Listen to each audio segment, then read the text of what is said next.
It's time. And I have a bad costume. And way too much light. And I can't talk. And it looks like there's only one person here. So I'm going to take a picture and post it online so more people will join us, hopefully. Don't mind me.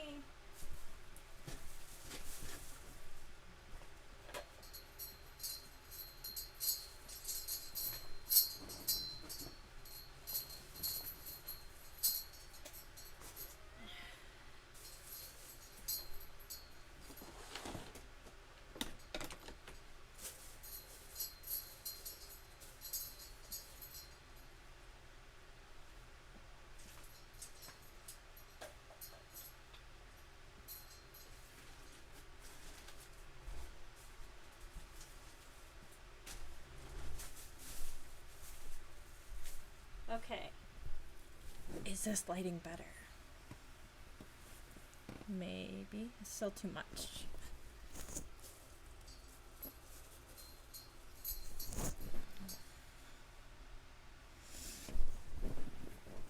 I just want it to be darker in here.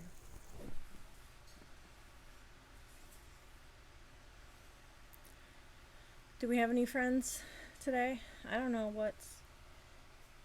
Everything's backwards in this camera, you guys.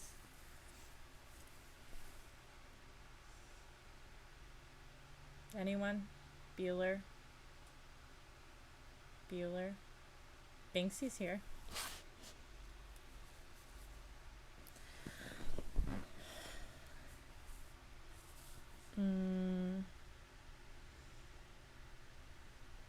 I guess I'm gonna keep playing this music.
Okay, the internet says I have 2 viewers.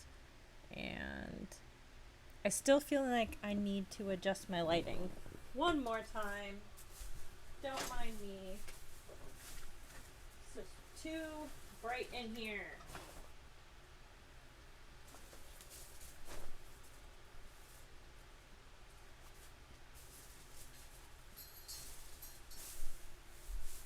It's still too bright in here.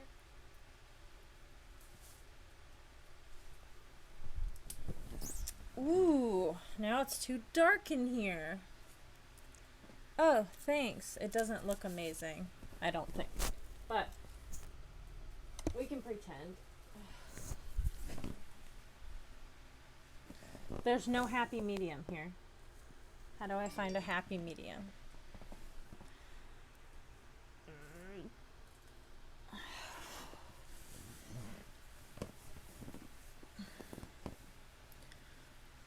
Okay.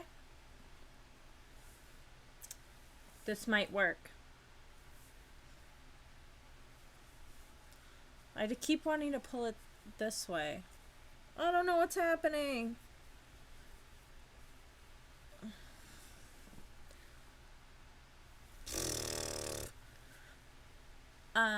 Yeah, I'm just I'm real not happy with the way my makeup turned out today, but that's okay. We will make it work anyway. I had a little mask thing I was gonna wear, but I did not have time to paint it. So I could just wear like a dinosaur face over my face that's green, since I couldn't paint it gray. Oh, hi, welcome. Thank you for saying I look cute, because I don't think I'm cute today. Okay, can I read in this much light? I can. So today's book is one that we've had from the very beginning, that we have been skipping every week because we are now down to the last few books of my initial set. So I don't have a lot left, although I have had a wonderful friend, Erica, who bought me a couple books this week, so they're coming in the mail, so we'll have a few more options, which is cool. This book is Night in Werewolf Woods. So I tried to copy a very specific makeup look, and I did a bad job. I think because it involved only black instead of multiple colors, and those ones I'm just not as good at. So I'll show you how cute this other person looks in comparison to me not looking like this at all. So here's this girl that you can't see because the color's all washed out. And that's what I was trying to do, and that is not what I did. And I just look like I have a really dirty face. So that's okay. They can't all be great, right?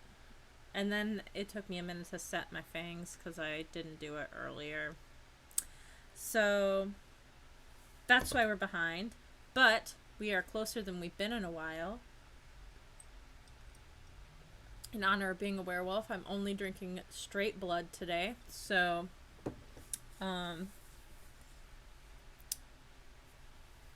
yeah, that's where we're at. Okay, let's start reading this book, you guys.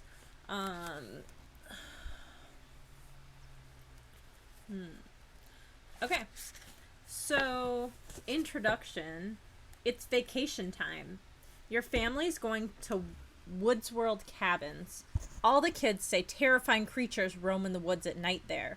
Werewolves, trolls, hideous monsters. But you're not scared until your mom makes nerdy Todd Morris come along, and until Todd insists that the two of you must brave the dark woods on the night of the full moon to find his stolen treasure. Can you survive until sunrise? Alive? The scary adventure is all about you. You decide what will happen, and you decide how terrifying the scares will be.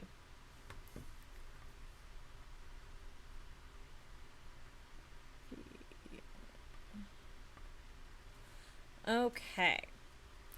So, let's get started. Nerd alert, nerd alert. We interrupt your perfect summer vacation at Deep Woods Lake to bring you this special nerd news. Your parents have invited their best friends, Mr. and Mrs. Morris, and their super nerd son, Todd, to share the cabin with your family this year. You can't believe it. Your worst nightmare is coming true. This can't be happening to me, you say aloud, as your family's minivan pulls up to Woods World. You've already spotted the Morris' car. It's parked beneath a string of colored lanterns hanging over the entrance to Woods World. Woods World is the cabin community that your family has vacationed at every summer since you were a baby. And then you spot Todd. He's gawky, stringy-haired, and wears thick, black-rimmed glasses. Hey, what do you say? Todd calls to you with his big hand whirly-birds out of the car windows in a nerdy wave. Be nice, your mom cautions. Yes, maybe Todd is different now, says your dad. Oh, he's different all right, you moan. From everyone else on this whole planet. Your minivan and the Morris' car both roll up the gravel drive to Evergreen Cabin. You gaze around. Nothing has changed since last summer. The woods behind your cabin are still dark and deep, and the sparkling blue lake in front of the cabin is smooth as glass. A narrow, sandy beach stretches into an easy curve around the shoreline of the lake. The sun has almost set, leaving behind a fiery pink-orange glow in the sky. There's enough daylight left. You notice a note taped to the screen door of your cabin. Cool, you cry. You jump out of the car. That must be a note for my friends. You tell your parents. You sprint across the lawn and the porch steps. You pull the note off the cabin door. To read what the note says, turn to page 3. You unfold the note. You read it out loud. Kids only campfire tonight, 8 p.m. at the beach. Wonderful, your mom cries as she hurries up behind you. It's only 7 o'clock now. You can help unload the car and then go. This will be the perfect opportunity for the other Woods World kids to meet Todd. A perfect opportunity for them to think I'm a nerd too because I'm with him, you mutter, but no one hears you. Your parents and Mr. and Mrs. Morris have gone inside the cabin. You watch Todd unload his stuff from the car. As he pulls out a red tin box, 3 very large red-haired boys bike up your driveway. They're the Murphy brothers, Jess, Buck, and Sharky. Welcome to Woods World, nerdo, the oldest brother, Sharky, taunts Todd. Sharky is 15. He looks as if he's been lifting weights since he was 2 years old. Last summer, a kid told you that Sharky got his nickname because getting into a fight with Sharky was like trying to survive a shark attack. I see you brought us a present, Sharky says to Todd. He grabs the tin box and tosses it to his youngest brother, Jesse. Hey, Todd shouts. That's my pewter figure collection. Bring that box back. Tears form in his eyes as the Murphy brothers pedal away, taking the box with them. Go to page 12. Well, that's rude.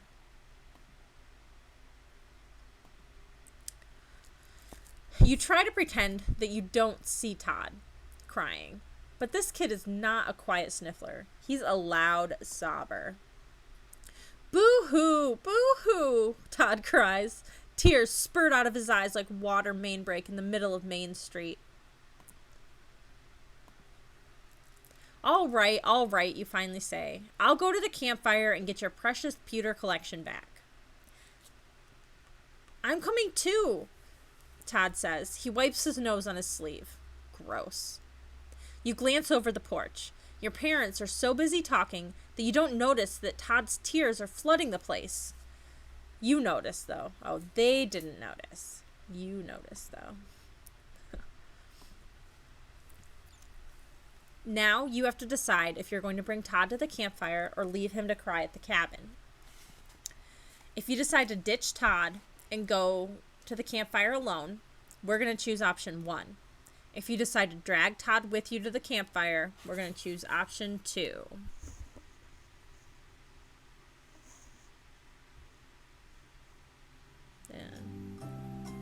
Okay. If you haven't voted before, you need to exclamation point, space, VOTE, and the number that you would like to vote for. Option 1 is to ditch Todd and go to the campfire alone. Or option 2 is to drag Todd along to the fire with you.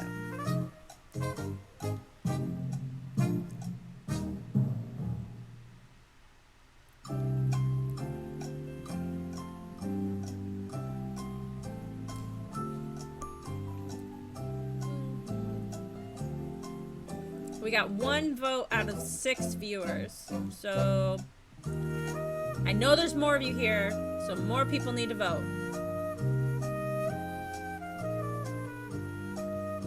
Okay, we got 2 votes. And the poll is closed. Well, thank you, 2 people for voting. And both people chose option 1, so that's easy. We will stick with that. We are going to ditch the nerd. I really don't like this book so far. I don't like ditching nerds.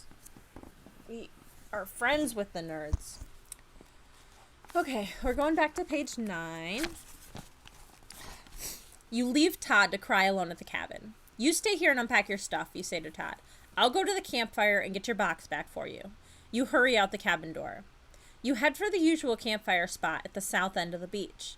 A giant fire is already blazing when you arrive. You see your friend, Lauren Woods. Her parents own Woods World. She and the regular crowd of Woods World kids are sitting around the fire, listening to Sharky Murphy tell a creepy story. Remember the legend of the werewolves? Sharky says mysteriously. At first, you may think you're talking to a friend. And then, when the full moon comes out from behind a cloud, you'll see hair begin to grow on your friend's face. Fangs take the place of teeth. A voice that once was human turns into a beastly howl. Sharky pauses and then lowers his voice to a whisper. Look, he says, the full moon is out tonight. It's the perfect night for the werewolves of Woods World to appear. No one is safe here. Not now, not ever. Go to page 28. Sharky laughs an evil laugh as he finishes his story. The kids sitting around the campfire study each other's faces, searching for hair or maybe fangs. As the clouds cover the moon, the campfire party breaks up. Everyone says goodnight. Lauren Woods laughs as she calls to you. Nighty-night, don't let the werewolves bite. Did you ever see a werewolf, Sharky? One of the younger kids asks before he leaves. Ha, laughs Sharky. My brothers and I saw plenty of werewolf tracks in the woods just before we came to this campfire. Isn't that right, Jess? We saw the wolf tracks when we were burying that nerdy kid's box. So you think to yourself, they buried Todd's box. But where? You promised to get the box back for Todd. But should you go out alone when the full moon is out? If you decide to look for the box tonight, we'll choose option 1. If you decide to go back to the cabin instead, choose option 2.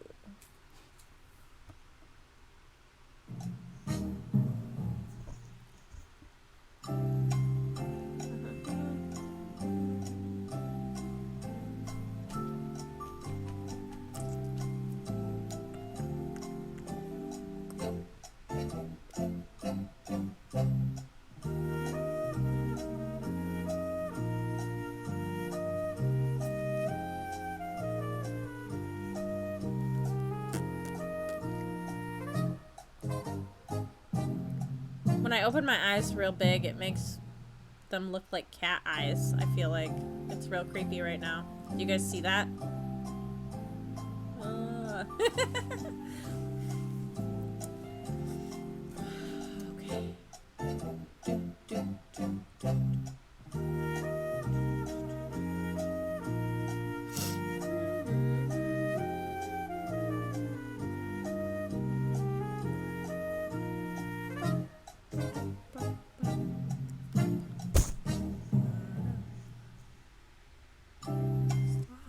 Okay. So we have chosen option 1. We are going to go into the woods.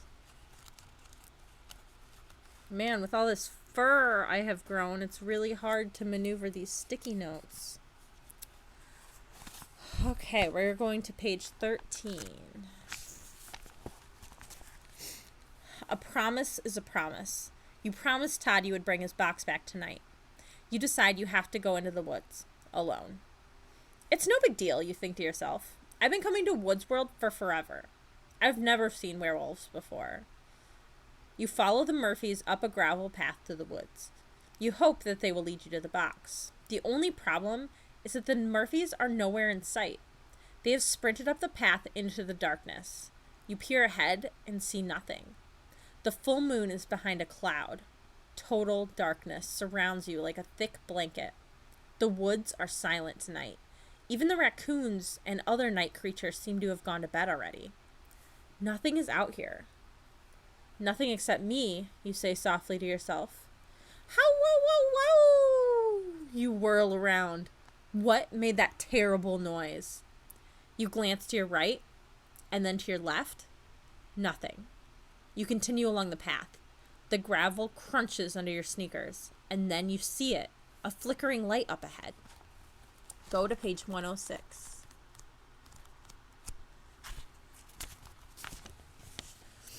A candle burns in a jar next to a large boulder on the side of the path. As you hurry closer, a breeze makes the flames flicker. There's a note taped to the large rock. You bend down and grab the note. Did someone leave this note for you? You draw the candle close, squinting into the darkness to read the writing. Wax drips and then hardens on the side of the jar. As you read the note aloud. The werewolves of Woods World, they love to see red. So that box was Todd's, it's now their box instead. The werewolves of Woods World disappear at dawn. So you must find the box before this night is gone. Werewolves? This must be a joke, you tell yourself. But you can't help gazing into the darkness, searching. You hold your breath and listen. And then you hear the crackling of twigs. Footsteps. You're not alone here after all. Someone or something is out here with you. Go to page 133.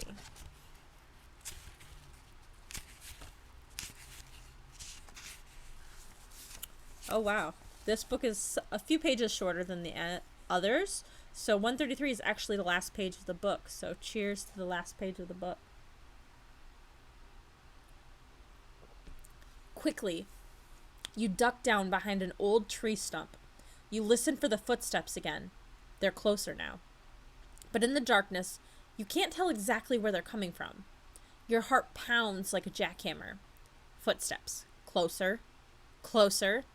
Closer. Ah! You scream. A hand is on your shoulder. You're afraid to look. Hey, hey, what do you say? Todd's voice breaks through your scream. It's just me. I came out to find you. After all, it's my box, and I should help you find it. You can't believe this guy. He just scared you out of your wits, and he's still talking about the stupid box. You catch your breath and try to slow your heartbeat down to normal. Get a life, Todd, you snap at him. You shouldn't sneak up on me like that. Ugh, lost my place. I just want to help find the box, Todd whines. Look, I even brought a flashlight. You're glad it's Todd and not a werewolf. In fact, you're glad for any company on a night like this. Follow me, you say. Which way? Asked Todd. Go to page 75.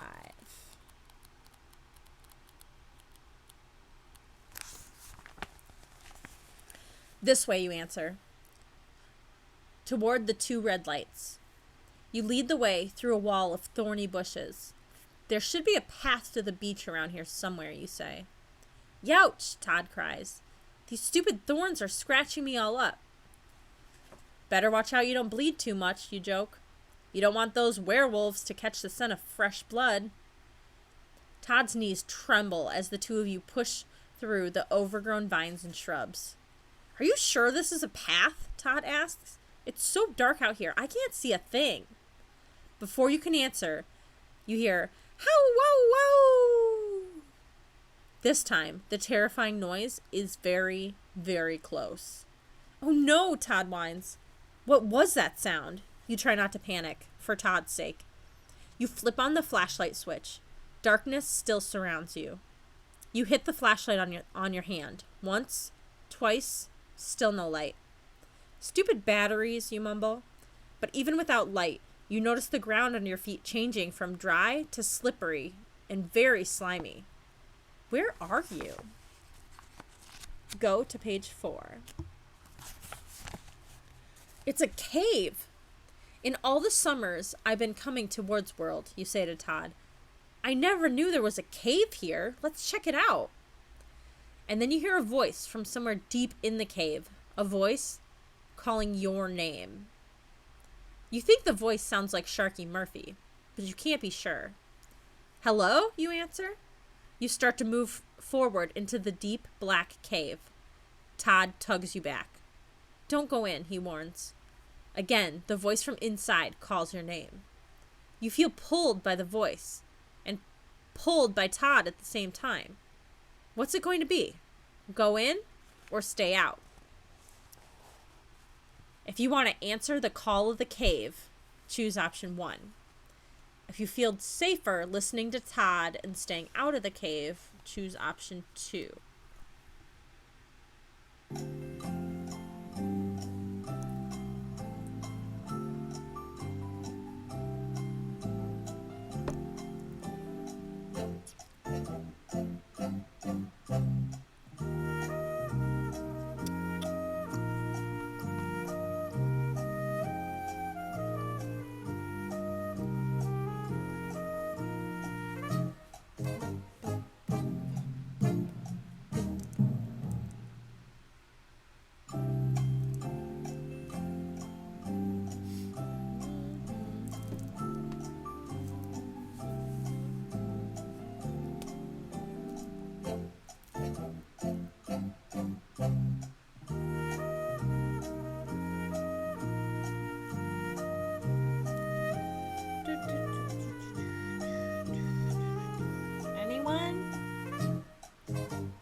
Okay. We chose option number 1 to answer the call of the cave. There's so many things happening here. We are turning to page 81. Ooh.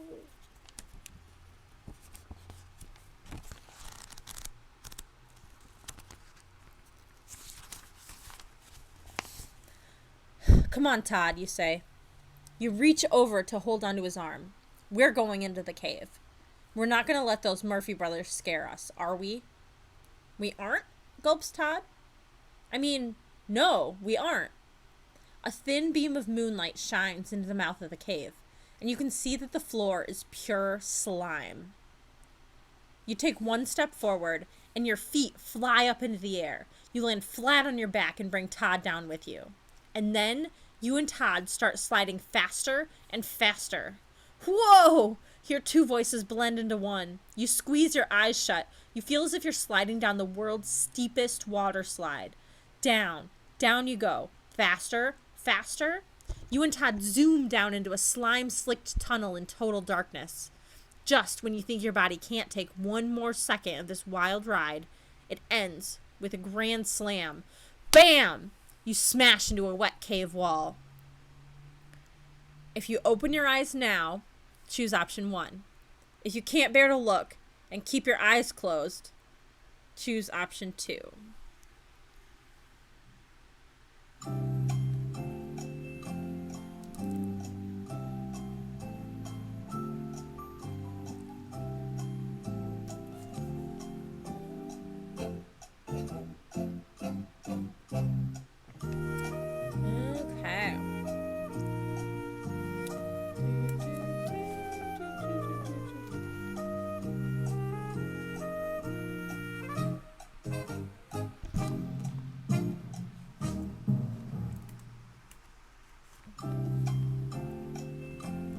We still have 20 seconds left to vote, you guys. We have 3 votes in, but 8 viewers. 4 votes in, but 8 viewers. Come on, you guys. Let's do this. It's called group participation. Maybe I'll start giving away participation points.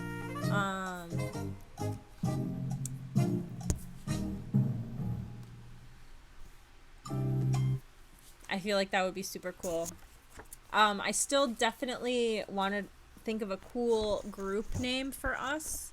And so we can, like, make t-shirts or something stupid, because I like group events. So we have chosen option 2. We can't bear to look.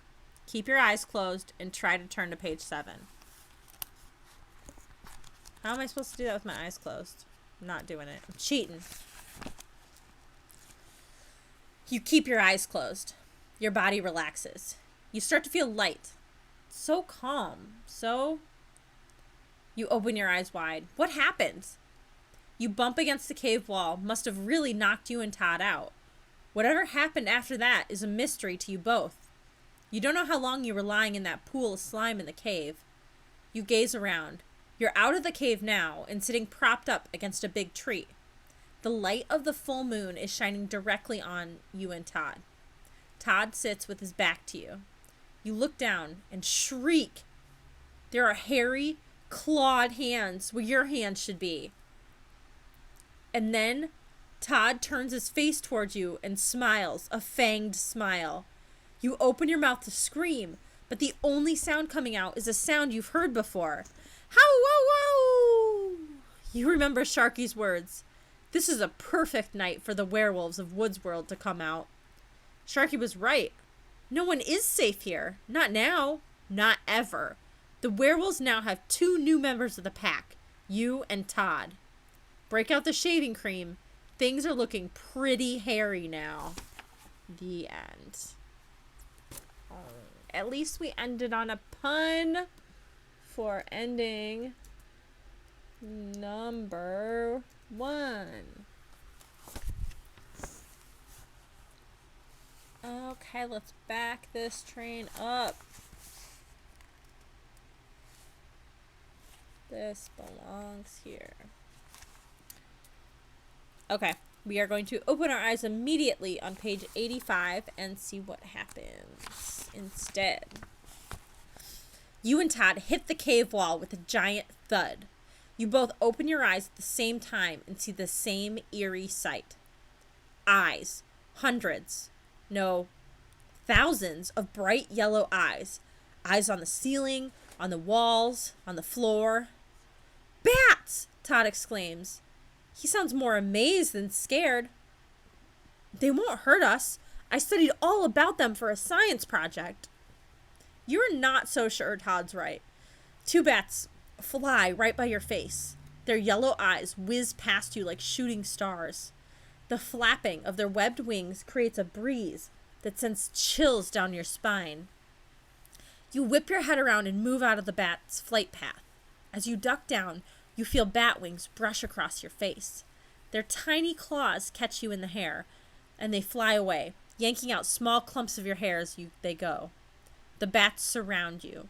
You turn to find Todd, and it's hard to see through the thousands of flapping black wings. Where is he? Go to page 42. I feel like we should add 42 to the drink list because it's the answer. So, cheers to 42 as well. For any newer viewers, we also should cheers on the year that anyone was born. So if you hear the page number as your year, then let us know that we need to cheers to your birth year. Todd is standing next to you. He is just as surrounded by the beastly bats as you are, but Todd is acting as if they're butterflies instead of bats. He's even reaching out his hands to them. A sudden gust of wind blows through the cave. The bats beat their wings furiously, which creates an instant whirlpool. The force pulls Todd backwards. You can't believe your own eyes. Todd is being sucked into a tunnel filled with yellow bat eyes. Todd, you scream. Bats! Bats everywhere! Bats! Todd yells as you watch him being drawn deeper and deeper into the tunnel. They're beautiful! You knew this kid was weird. Now what are you supposed to do? Go down the tunnel of eyes after Todd? Or turn back and run for help? The eyes have it. If you turn to page 47. When the going gets tough, the tough get going. For help on page 19. So if you want to go down the tunnel of bats, we're going to choose option 1. Or if you want to run and go get help, choose option 2.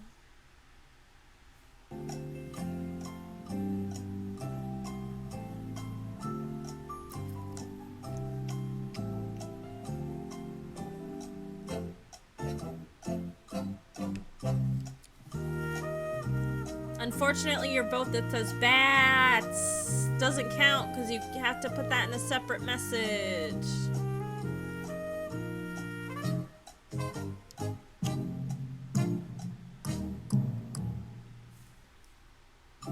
We still have 25 seconds left to vote, you guys.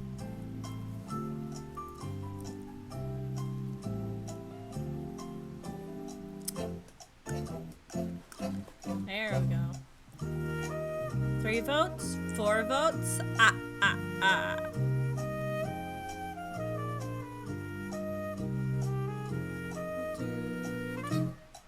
1 second left.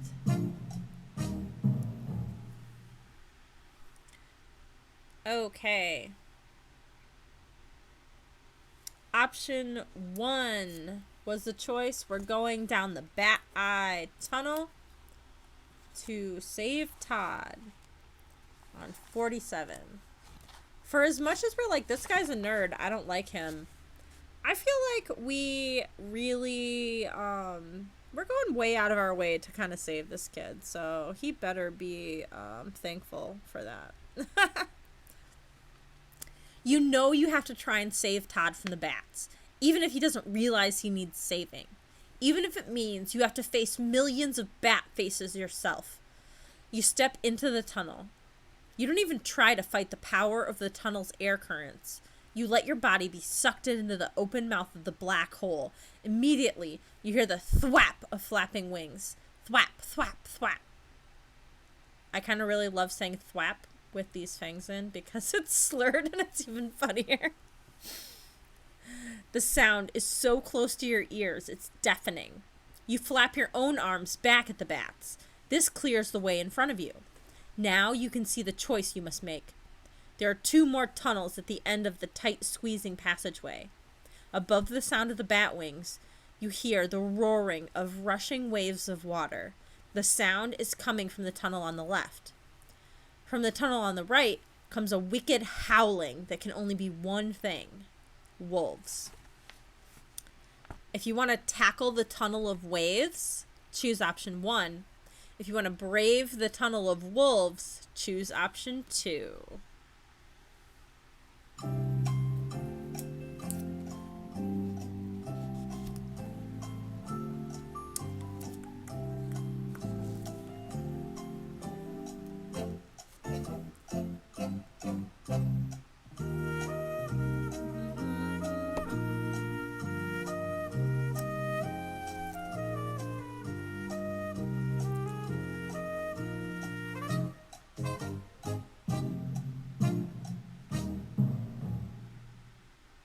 Okay, we still have 25 seconds left to vote. We have 4 votes of 9 viewers. I know there's more people that can vote out there. Thank you. Is that Ashley on Christina's account, or is Christina not having to work tonight? Oh, okay. Well, thank you for saying I look cool.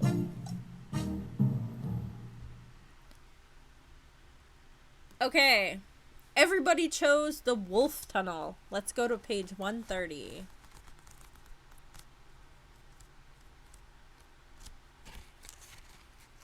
If I can find it. You've entered the tunnel of the wolves. Now you hear a bone-chilling "How-wow-wow!" again. "How-wow-wow!" Only this time, it isn't exactly bone-chilling. It sounds more like chalk screeching on a blackboard. "I don't think that's a werewolf howl," you say aloud. And then you see a very surprising sight. It's Todd. He looks awful. His hair is covered in slime, dropped by the slugs on the cave ceiling. His geeky face is completely white, and his mouth is wide open in a howling O shape. "Todd," you shout, startling him out of his howl. "Are you totally nuts or what? What are you doing?"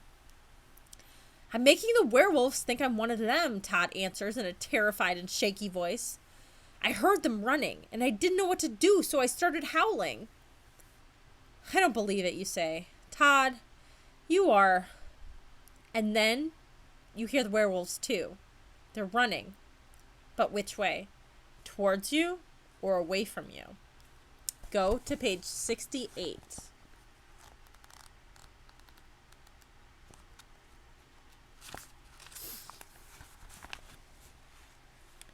"The werewolves," Todd shouts. "Start howling." You grab Todd's shoulders and give him a good shake. "Snap out of it, Todd," you ordered him. "It's either howl or run," he insists, "and we don't know which way the werewolves are heading." "There's one more choice, Todd," you reply. You point to a stream of light at the end of yet another tunnel. "It looks as if it might be the way out." "There," you say. "Oh yeah, sure," Todd says nervously. "I already saw that tunnel. I also saw a giant hole in the floor between us and the way out. Just listen to this." Todd drops a loose stone into the hole. The two of you wait to hear it hit the bottom. It never does. "A bottomless pit," Todd announces. "How, wow, wow, wow!" This time, the howling isn't coming from Todd. He's too busy talking about the pit. "It's the werewolves," Todd whispers. "Start howling." "No, jump," you shout. If you howl to save yourself, choose option 1. If you want to jump across the bottomless pit, choose option 2.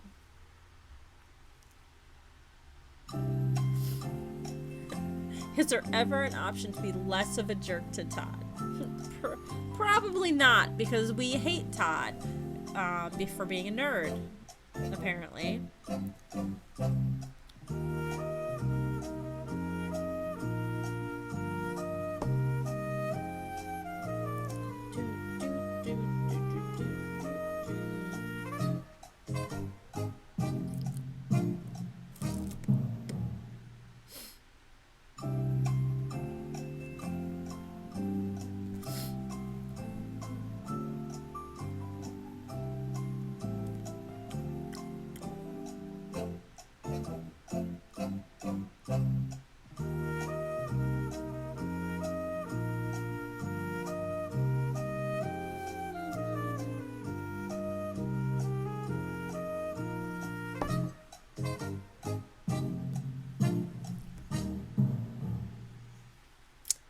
Okay, option 1 was the most popular with 80% of the votes. So we are going to howl with Todd on page 33. "The werewolves are too close. You have to start howling. It's your only hope. How, wow, wow! How, wow, wow! How, wow, wow!" You and Todd take turns howling to keep the werewolves away. You've been standing here howling for hours. So far, it's working. There's not a werewolf in sight. Good job. Keep up the howling until the end. Surprise! Apparently, that was an ending. Ending number 2 of book. So that one wasn't a pun, so it's not as exciting. Did we howl ourselves to death? I think we just kept howling infinitely until we died of thirst and exhaustion. Which doesn't actually make sense because, like, once it was daylight, like, worst case scenario, we should just have to howl through the night and then we can go home. So, yeah, that was dumb. I agree. So now we're going to try and jump across that bottomless pit instead of howling on page 111 and see if that works any better. We have to jump across the pit, you insist. It may be the only way out of this place. I can't do it, Todd whines. You have to go first. As soon as you hear the howling again, all your nervousness disappears. Come on, Todd, you cry. The werewolves are getting closer. Without another word, you back up a few steps and take a running leap. It's so dark you can't be sure if you're making it across the pit or not. All you know is that you're flying through the air. In seconds, your feet land on solid ground. Dirt crumbles under your heels. You are half on, half off the edge of the pit. Whoa, you cry, swaying back and forth over the open pit. Don't leave me, Todd screams. I'm trying my best not to, you snap. You fall forward onto the ground in front of you. Whew, that was a close. You can't finish your sentence because what you see standing behind Todd is making your mouth drop wide open. Go to page 41.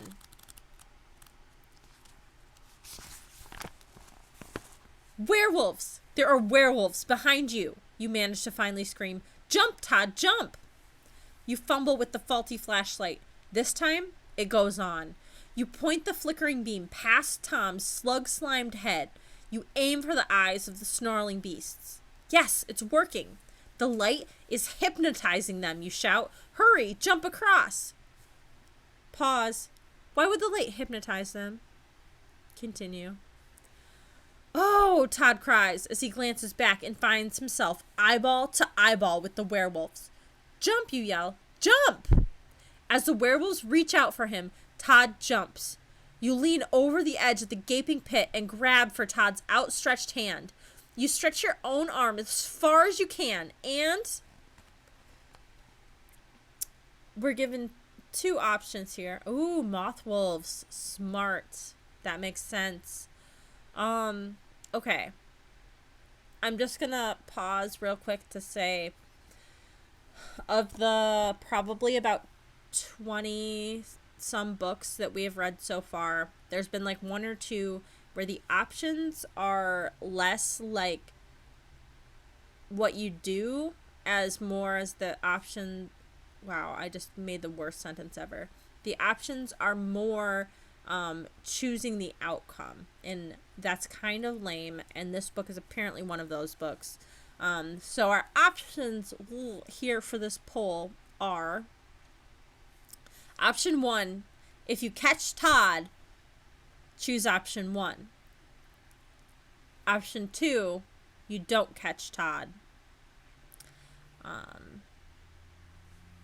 Where maybe they should have made us flip a coin or something. But whatever, we'll continue. Option 1, catch Todd. Option 2, don't catch Todd. See what happens.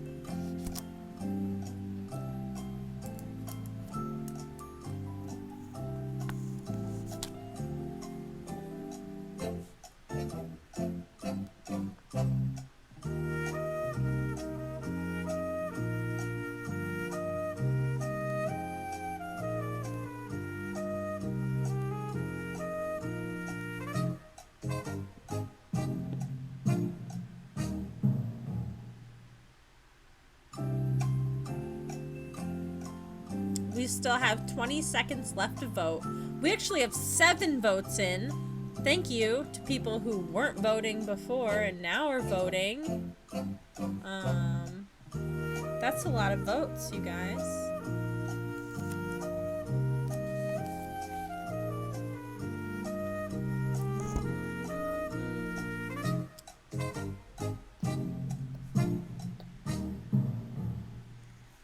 Okay, it's nice to see that you guys chose to try and save Todd, since we're so mean to him all the time. We are going to page 80 to catch him. You caught me, Todd exclaims, grabbing your hand. We caught each other, you sputter.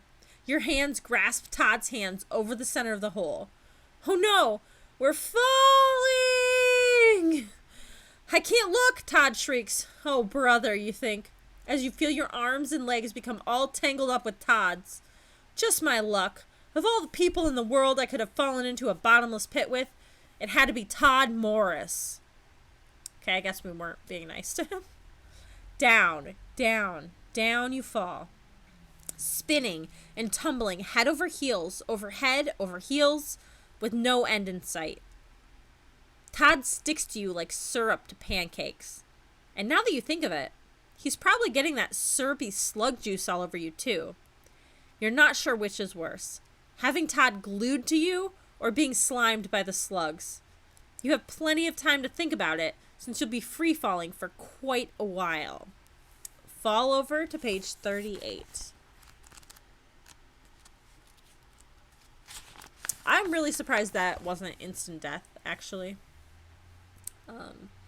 This falling thing is starting to get boring. With no bottom to this pit, there's nothing to look forward to. Since there's nothing to see down below, you and Todd gaze up instead. You immediately are hit in the eye with drops of some liquid. Yikes, Todd screams. There's a whole pack of those werewolves up there.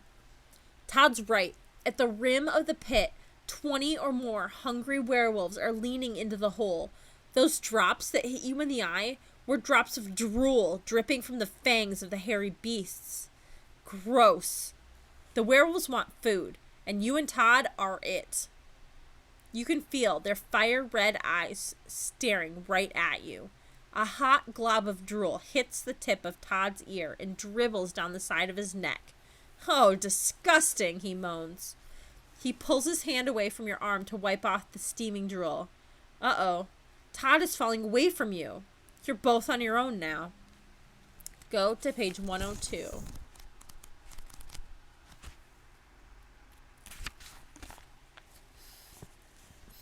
Ah! You hear from the darkness below you. It's Todd, and he sounds very far away. You've lost him now for sure. Too bad, you think sadly. I was just starting to get used to having him around.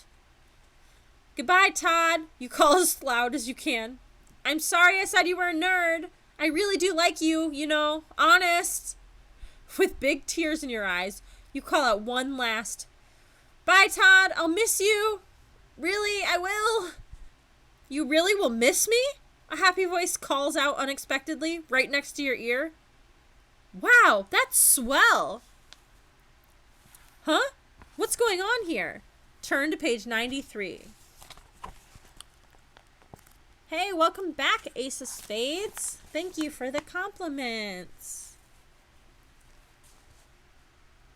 Todd, you exclaim when you hear his voice right next to you. What's happening? How did I catch up to you so fast? You didn't, Todd laughs. We caught up to you. But before Todd can say more, you realize that you're no longer falling. You and Todd are both sitting on the back of some giant winged thing. What the? You start to ask. It's a pterodactyl, Todd explains. Probably preserved in this pit for centuries. The huge, prehistoric flying reptile is moving its head, first up and then down. It seems to be asking you to choose which way you want to go. Up or down? To fly up to the werewolves, choose option 1. To go down to the unknown, choose option 2.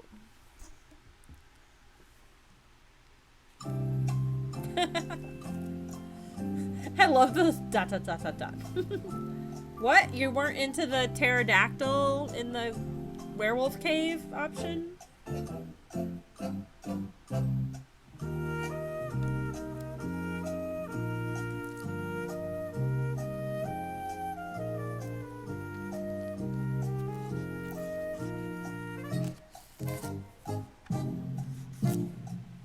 This is a good vote, you guys. We keep going back and forth.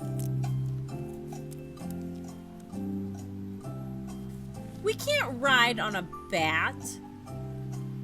Would you have rathered it be an insanely gigantic bat that the two of us could ride on than a pterodactyl? Is that really the choice. Exactly. Pterodactyl is better. Neither one exists.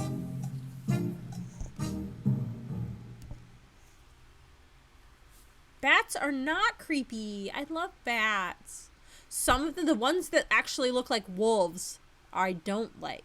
But the other ones I do like. And they're so cute. And you can just watch them like chew on fruit and stuff on YouTube. It's really great.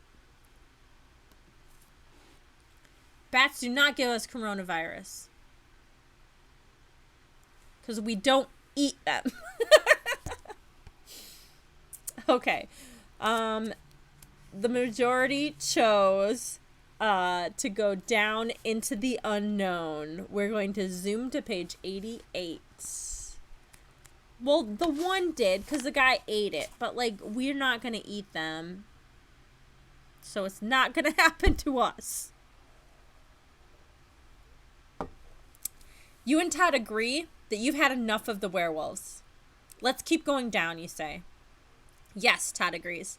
This pterodactyl has figured out how to stay alive for centuries. Maybe it'll know how to keep us alive for the rest of the night. Are you sure nobody ate it?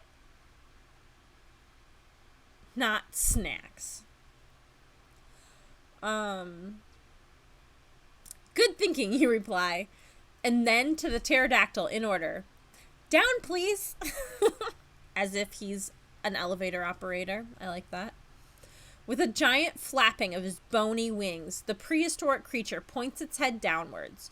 You and Todd hold on to the loose flaps of skin on its neck. Down, down, down the pterodactyl flies. Without warning, the downward flight takes a turn to the left. You shine the flashlight straight ahead and spot a ledge. Todd sees it too. Look, he shouts, pointing to the ledge. We're going to land over there. Go to page 98.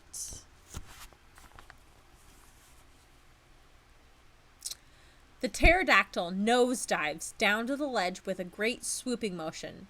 You and Todd are sure you're going to be thrown over the creature's head, but the pterodactyl evens out its flight and glides into a smooth landing.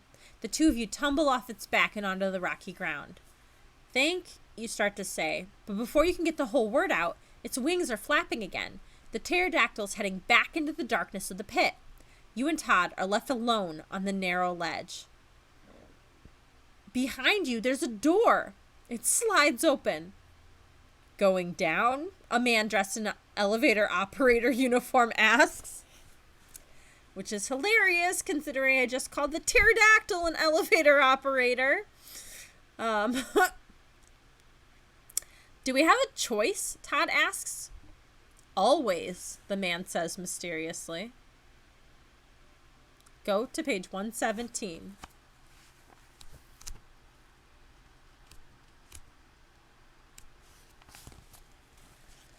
You peer over the ledge and see a greater nothing than you've ever seen. You gaze up. Darkness. You glance down again. Darkness. Either way, it looks the same to you. Totally frightening. I guess we'd better get to the elevator, you announce. You push Todd forward into the waiting car. The door closes behind you and Todd. A whirring sound begins, but you don't feel any motion. The closet-sized space is illuminated by a dim red light. The light seems to be blinking on, off, on, off, on, off. And then you figure it out. The red light is on when the elevator operator's eyes are open and off when his eyes are closed. On when they're open, off when they're closed. His eyes are the blinking red lights. In the red glow, you notice the man's teeth are growing longer and sharper. Todd elbows you sharply and cries, "He's one of them!" Go to page 11. Okay, the Great Gatsby is an amazing pun. Thank you for blessing me with that. A hideous laugh erupts from the man's fanged mouth. His eyes flash a brighter red, spotlighting a face covered with coarse werewolf hair, Clawed, hairy hands reach out for your neck as the man growls. Yes, I am one of them, and soon you will be one of them too. He opens his fanged mouth to bite you. Suddenly, you spot 2 buttons by the elevator door. One reads stop, and the other reads go. You stretch out your index finger and press one. If you press stop, choose option 1. If you press go, choose option 2.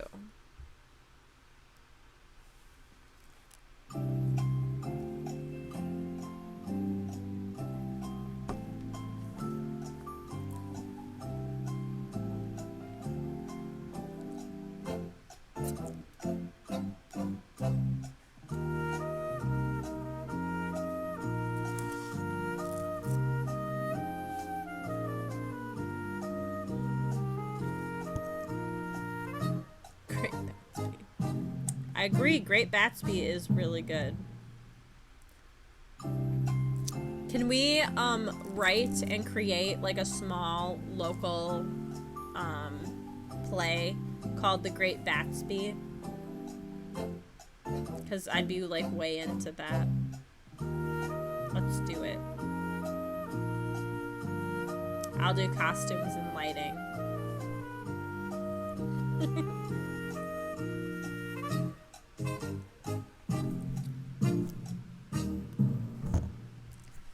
Okay, it was a tie. Oh my gosh, we had 8 votes, but it was a tie. I guess I am going to choose stop, because earlier we were on the page next to go and I saw a big go on it. So I haven't seen this page yet. So we're going to go to 21. It says, stop. Congratulations. You have chosen to stop this story just when they were about to be turned into one of them. But what are they? Elevator operators in the bottomless pit elevator? Wait, that wasn't a question. But what are they? Elevator operators in the bottomless pit elevator. If you had not stopped the story at this point, you would have had nowhere to go but down. There's only one thing worse than a bad ending, and that is no ending. So consider your choice wise, because it brings you to what is officially known here as the end.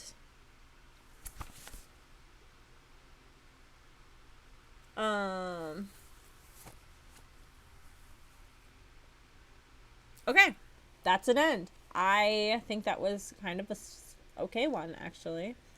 Ending number 3. It was really weird because I don't understand.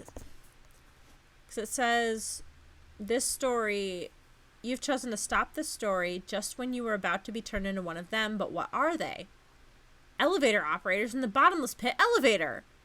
Like, I don't.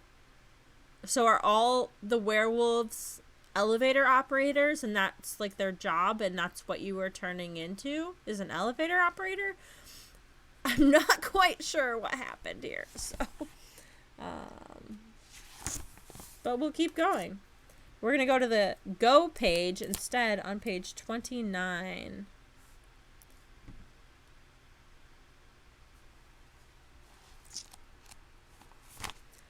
Go. Well, that sure took a lot of courage on your part. Nobody ever pushes go. When a clawed, hairy hand is reaching over to grab his or her neck. Oh, wait. That wasn't the end of a sentence.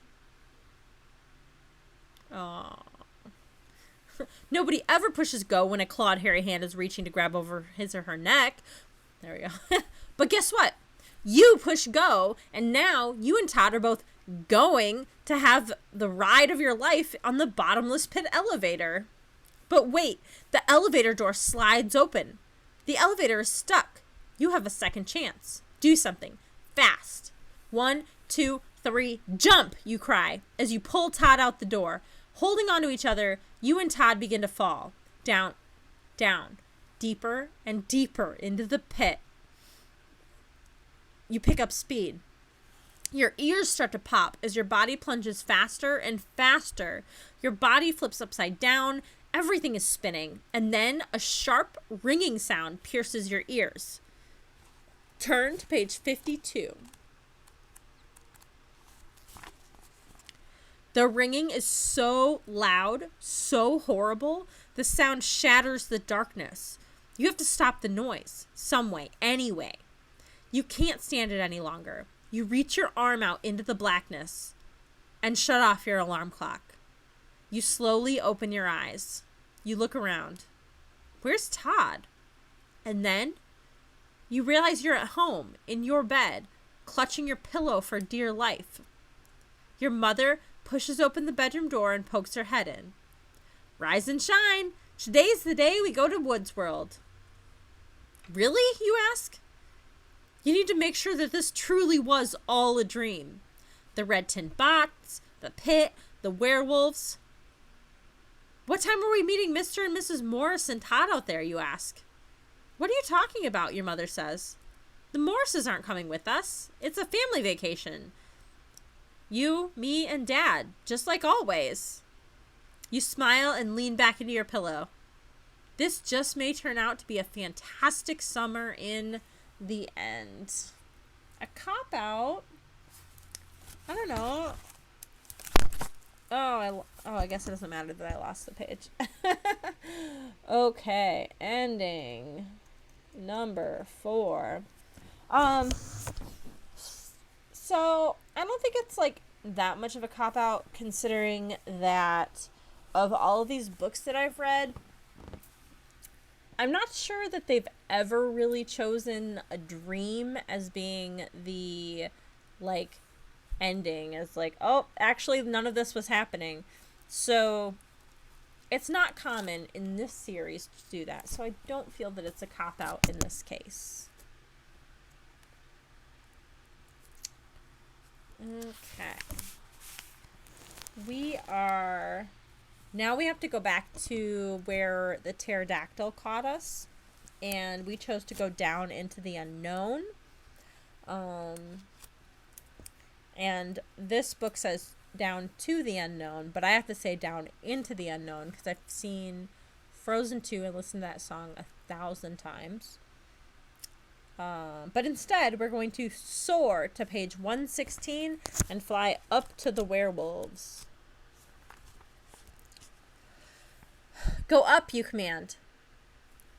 I think I'm going to, Todd says in a queasy way.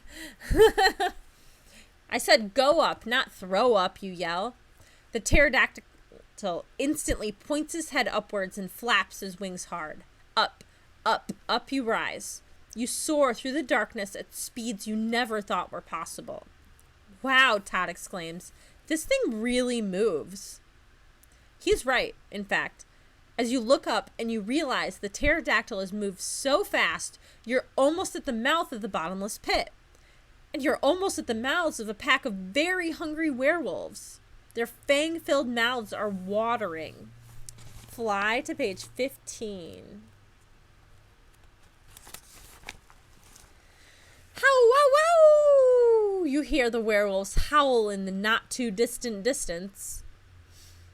Oh, Todd moans as the pterodactyl flies up and out of the pit. The flying reptile tips sideways. It drops you and Todd on the ground, right by the werewolves. You land right in front of the werewolves' feet, and the wolves are pacing and circling. Some are on all 4 legs. Some are standing upright on 2 hind legs. Their growls and howls bounce off of the walls of the cave and hit your ears like a pair of cymbals clashing. Whew! What an odor these wolves give off. You have never smelled anything so bad in your life. A hand on your shoulder causes you to spin around, and you are face to face with, and you really can't believe this. Go to page 20. You rub your eyes to make sure you're not seeing things that aren't really there. But you're not. What you think you see really is there. And what a shock. All 3 Murphy brothers right here inside the cave. Well, that explains the smell in here, you whisper to Todd. It isn't the werewolves, it's the Murphys who smell. You see the Murphys, but they don't see you. They're too busy defending themselves from the werewolves. Jess is holding a rock and is ready to heave it in front of the werewolves come too close. Suddenly, one wolf leaps forward. It pushes all three Murphy brothers into the corner of the pack of werewolves. You've never seen the Murphys look so scared. They don't look like bullies now. They look like regular kids. Regular terrified kids, that is. For a second you think, well, it serves them right. They're the ones who got us into this mess. But in the next second, you feel kind of sorry for them. Decisions. What will you do? Try to help the Murphys or let the werewolves have them?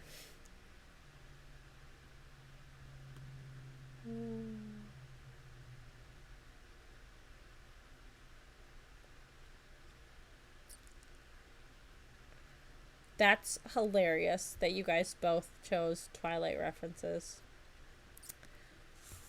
Way to go, you guys. Okay, the poll will be up in 1 second. Okay, choose option 1 to lend a helping hand to the Murphys, or choose option 2 to throw the Murphys to the wolves.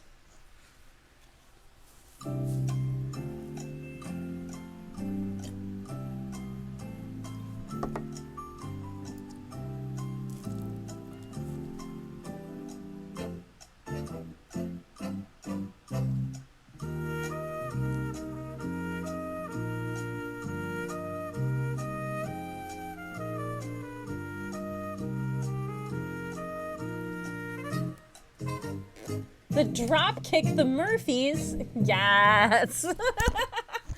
Oh my god.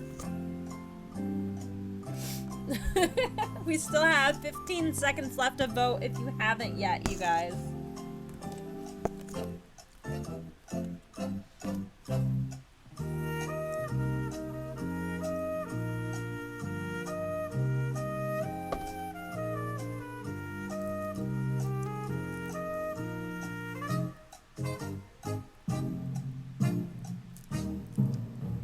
Okay. We chose option 2 with 71% of the votes. We are officially drop kicking the Murphys on page 87, which is also the year that I was born. So that's double exciting. Everybody cheers, and then we'll continue. Sorry, Sharky, you say. You have to help us, Sharky calls out when he spots you and Todd. We didn't mean any harm. Now the werewolves see you. You have to think fast. Tell me where the box is and I'll save all of you, you shout above the growls and snarls. The werewolves have it, Buck Murphy cries out. That's why we came in here. Yeah, we were trying to get it back for your friend or whatever he is, Jess explains. You watch in horror as the werewolves lick their chops. Rows of sharpened fangs glisten in the glow of the werewolves' red eyes. They are ready for the Murphy feast. Please, Sharky begs. Help us, please. Go to page 27.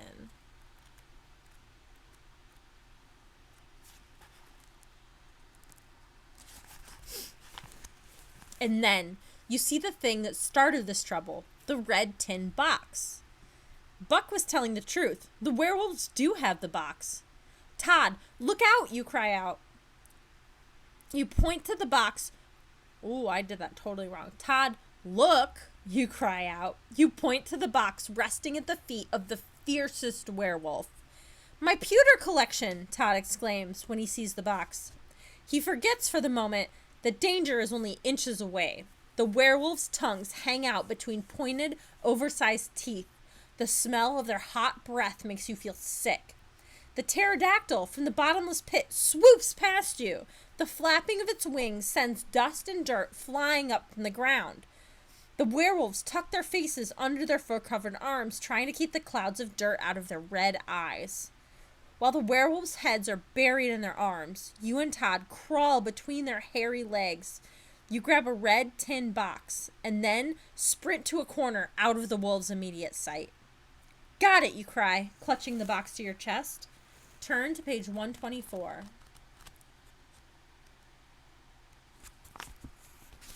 You throw open the red tin box and look at the pewter figure collection for the first time.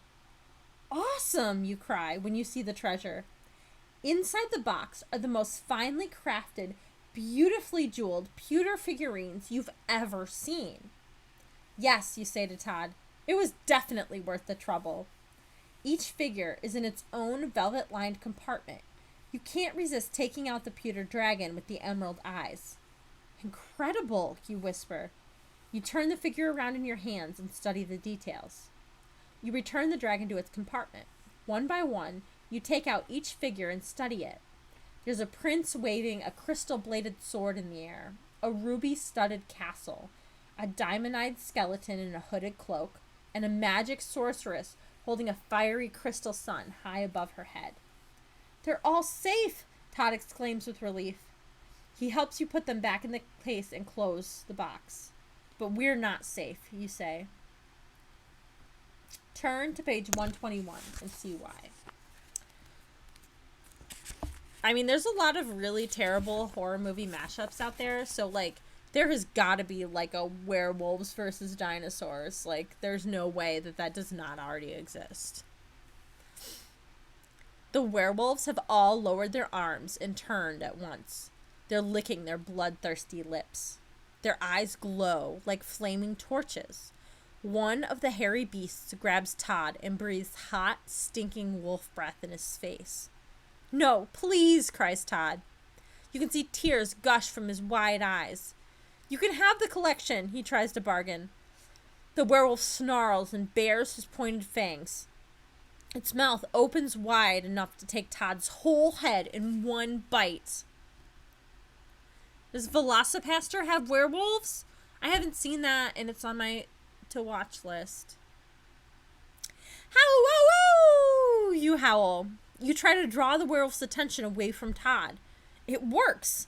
In fact, the whole pack of werewolves turns away from the Murphys and Todd. All werewolf eyes are on you. But you're ready for them.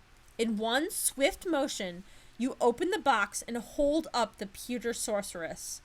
Their red eyes reflect the crystal sun in the sorceress's hands. A blinding light is thrown back into the wolves' eyes. The wolves step backwards. They try to escape the reflecting light rays. Can they? Go to page 105. Did you just, like, crush all of my dreams right there? Feel like you did. It's no use. The werewolves cannot fight the sorceress's crystal light. One by one, with a howl as empty and hopeless as the bottomless pit itself, each werewolf loses balance. They all fall backwards into the endless nothing that is the pit. Falling, falling, falling forever. Their howls rise to the open mouth of the pit, filling the cave and the deep, dark woods surrounding Woodsworld. The Murphys throw themselves at you with heartfelt thanks for saving their lives. We'll always remember you for this, Sharky says. You too, hey, what's your name anyways? This is my good friend, Todd Morris, you say. You put your arm around Todd's shoulder. You and Todd take the red tin box, and lead the way out of the cave. Nothing can frighten you or Todd now. Not the Murphys, not the werewolves. You have faced every possible fear and conquered them all.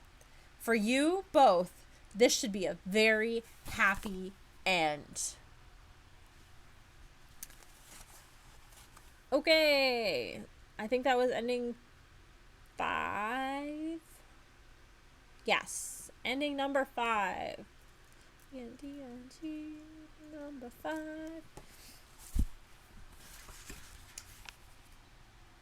So that ending was interesting, but, like, I also wish they, like, went a little further with these, like, magic figurines, but, like, maybe they will later in the book, so I don't know. We will find out. Okay, so we are stepping backwards to where we decided to help out the Murphys, and we decided to throw them to the wolves. But this time we are going to actually try and help them on page 84. Since we just roundabout helped them the last time. Well, of course, you're too nice to throw anyone to the wolves, even the Murphys. We do only like him because his treasures are magic. You are right. But while you give the idea a moment of serious thought, something very strange happens. Instead of clawing and biting and tearing at the bodies of the three Murphy bullies, the wolves hug them. They even kiss them. They pat them on the back and give them big fanged smiles to all three brothers. The werewolves are treating the Murphys like family. That explains why the Murphys smell just like a pack of dirty, hairy, scary werewolves, you continue with a laugh. Look at that. The Murphys are only so mean because it runs in the family. The werewolf family. Todd laughs at your jokes, but there's nothing funny about having the werewolf's hot breath blowing right in your face. You'd better start running, or for you and Todd, it's sure to be the end. Okay, that was a quick one. Ending number 6.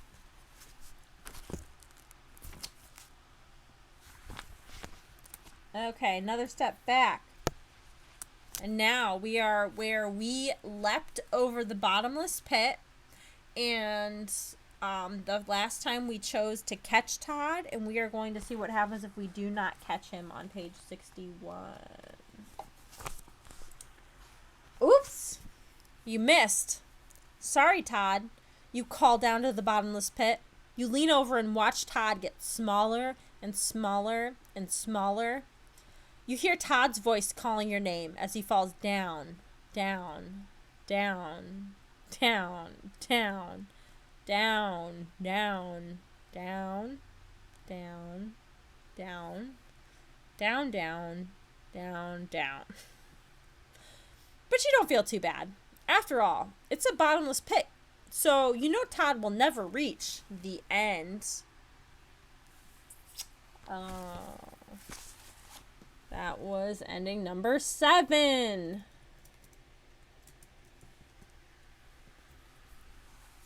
He's not falling up. He's falling down. It's just bottomless. Oh, that was a good joke too. Oh, you guys are so full of great jokes tonight.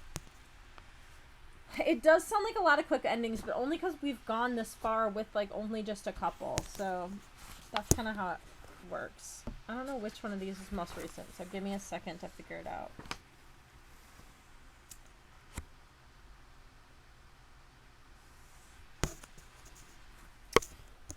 Okay, so we're back to the bat tunnel, and we chose to go towards the tunnel of wolves, and we are going to choose the tunnel of waves this time instead on page 51. Whoosh! You step into the tunnel of waves. A sudden flood of icy water forces you forward through the tight-fitting tunnel. Todd, you scream over the roar of the waves. Todd, are you in here? Todd! A disgusting smell of rotten eggs fills your nostrils. Sulfur, yuck, you say to yourself. You remember that same horrible smell coming from the old mill pond at home. You try not to breathe in as you scream out one more time, Todd! No answer. You gasp for fresh air from somewhere, anywhere, and then you struggle against the pounding pressure. A wall of waves pushes you from behind. It's no use. You stop fighting the waves. Instead, you stretch your arms out over your head and go with the flow. Water fills your ears, your eyes, your mouth. The enormous crashing waves carry your body through the tunnel. There is no end in sight. Float on to page 67. Good night, Louise. Thank you for joining us. I love you too. You're floating in a new tunnel now. You're sure of that. The feeling here is completely different. The tight grip of the waves in the tunnel of waves has loosened. You're floating on the surface of a calm, smooth body of water. The closeness of your tunnel's walls have given way to open air. Your eyes see nothing but darkness as you bob slowly up and down in the water. The sulfur smell is gone, replaced now by odorless air. I can breathe again, you shout into the darkness. I can breathe again, your own voice echoes back. I can breathe again. I can breathe again. Hello, you cry, testing the echo again. Hello, hello, hello, hello. Your voice returns from the pitch black nothingness all around you. You are alone. The only sound is the sound of your own voice and the sound of your own breathing. But wait, what's that other sound right next to your ear? Strain your ears to hear better on page 23.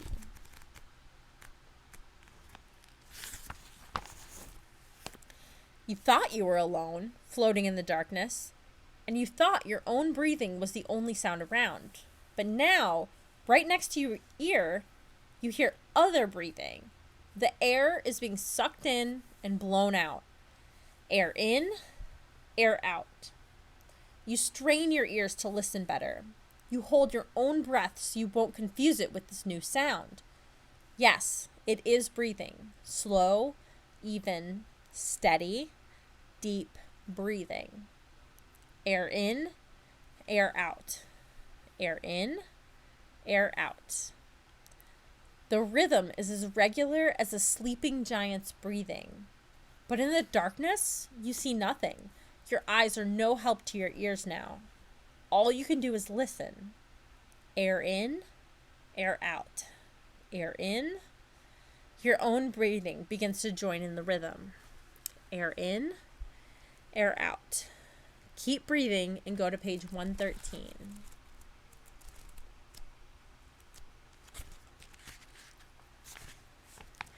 Air in, air out.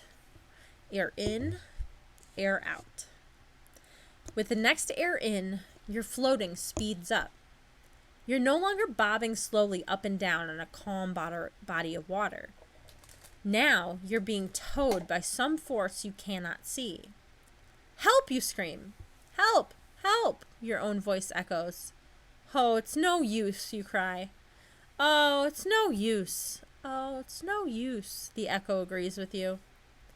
In one final pull of the air force, you are sucked into another tunnel, a long, narrow tunnel. You zoom through the tunnel and land in a dark pit.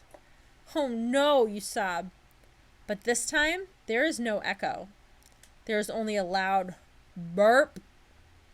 The deep woods lake monster has just swallowed you whole.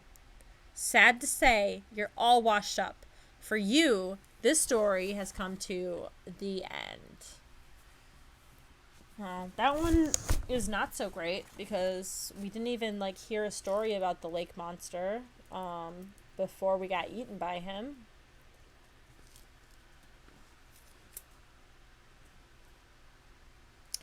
So that could have been cooler, I guess. Okay, going back. Why do I put these so close together?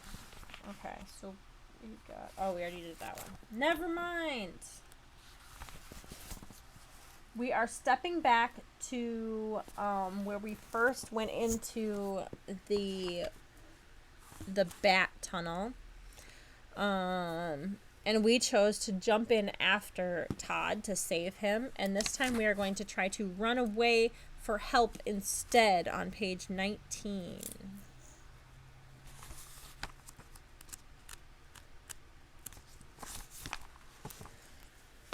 Forget this, you cry. I'm out of here. You decide you're going back to the cabin to get help. It's one thing to try and get Todd's stupid box back. It's a whole other thing to be eaten alive by bats. You quickly turn to leave, but the darkness with the bats flapping around your eyes, you can't see where you're going. You try to retrace your steps out of the cave, but you're blocked by what seems to be a wall of ice. You feel the frozen wall with your hands. The surface so cold it burns. You quickly pull back your hands, and then you hear a strange rumble. The ice wall starts to move. It slides open like a sliding glass door, and you see a small room completely covered in ice. a blast of Arctic air rushes out at you. The warmer air from the rest of the cave surges through the ice door. A perfectly round ice window in the roof of the room melts. Light from the full moon outside streams in through the newly formed skylight. The moon shines on the frozen forms of 13 gruesome werewolves. Oh no, the frozen werewolves are beginning to melt. Go on to page 109. The werewolves' frozen faces begin to move grotesquely. As they start to thaw, the werewolves open their jaws, and their fangs gleam in the full moon's light. You watch the hairy, fanged beasts with fascination.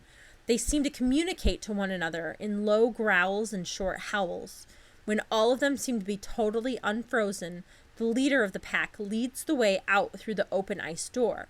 The pack of wolves walk right past you. They don't notice you press flat against the wall. You watch as they lumber into the cave. When the last one is past, you wait a few seconds, and then you follow the sound of their low growls through the dark cave. Where are they going? Follow the werewolves on page 130.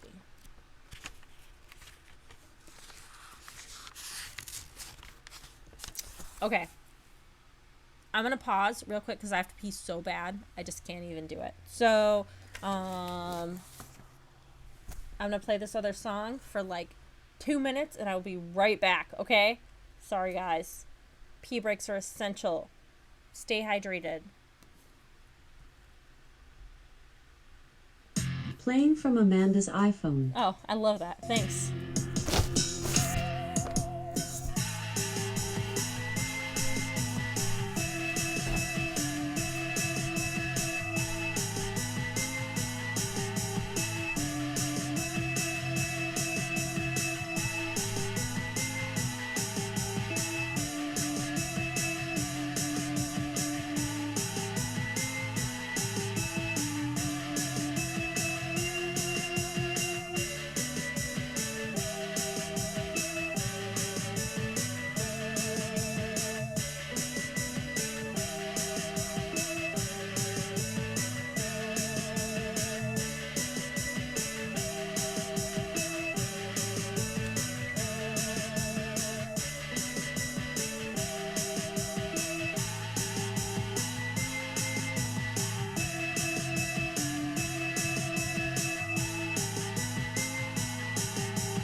Okay.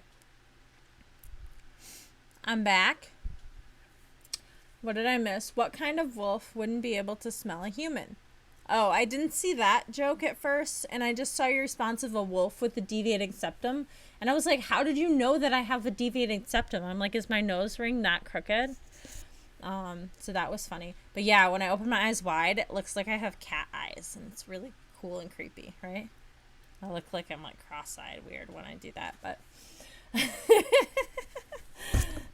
thank you for the appreciation of my outfit today, because I'm not really happy with what's happened on my face, but that's what we got. At least I got the fangs in, so it's fine.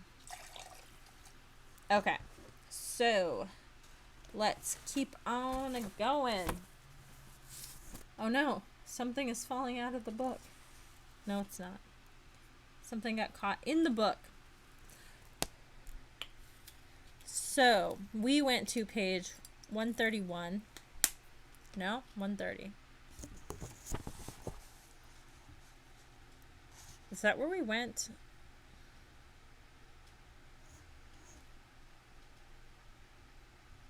I forgot what we were doing. Okay. So something is happening that I don't like. I should just wear it like this.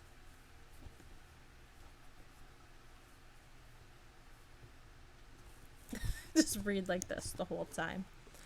Okay. You have entered the tunnel of the wolves. Now you hear a bone-chilling "How-wow-wow!" again. "How-wow-wow!" Only this time, it isn't exactly bone-chilling. Wait, we already went on this page. Was this a time loop, or did I read something wrong? Who remembers?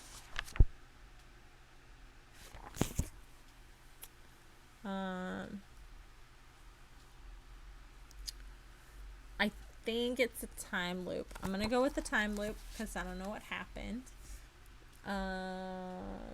That was gonna be ending number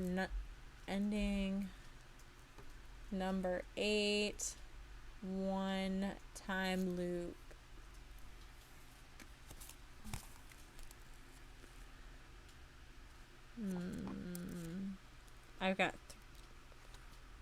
I'm doing a bad job of this book tonight. It's hard to get these bookmarks in where they go.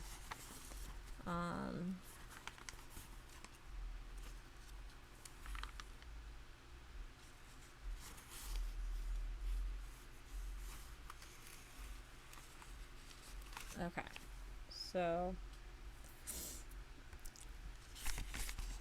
So now we go back to after we first ran off into the woods with Todd. We found a cave, and there was a calling for the cave. I feel like there was more than one option. No. I don't know. And we chose to answer the call of the cave and go into the cave the first time. So this time we are going to listen to Todd telling us that we should not enter the cave and go to page 37 instead.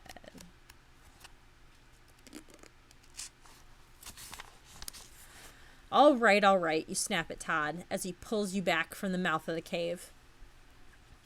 We won't go in the cave. But do you want your box back or not?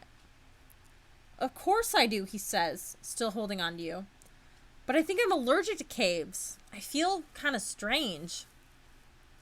Well, I feel kind of strange too, with you holding on to me all the time. You shake his hand off your arm and step back.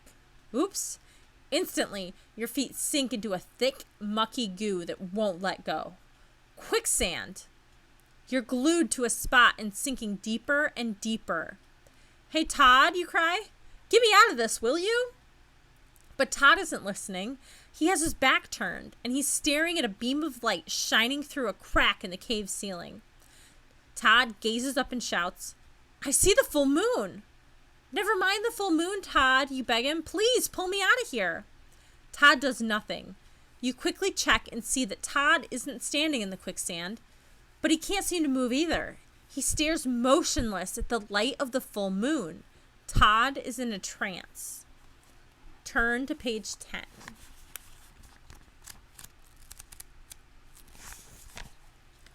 As you sink deeper into the quicksand, you see Todd being transformed by the moonlight. Hair grows on his face and hands. His teeth lengthen into wolf-like fangs. With flashing red eyes, Todd turns towards you. He opens his mouth and lets out a blood-curdling, hungry, "How-wow-wow!" "Todd," you shout. You turn your face away from the moonlight. "Don't look at the full moon. It's a werewolf moon. Don't let it get you." You try one more time to pull your feet free. This time, the quicksand's grip loosens. In one swift move, you leap from the hole and throw yourself at Todd. The force of your body moves him out of the moon's light. You hold Todd down.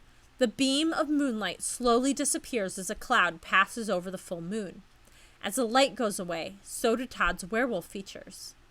"That's it," you exclaim. "Now I understand what we have to do." Turn to page 78.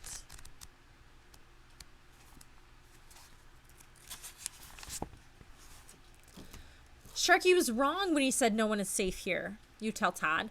"I know what we have to do. There's one way to keep ourselves safe. The werewolf moon has no power over us as long as we stay out of its light." "You mean the light of the full moon is what starts turning me into a werewolf?" Todd asks curiously. "Exactly," you reply. "And if we stay out of the moonlight, we'll be safe from werewolves. Do you get it?" A low growl answers.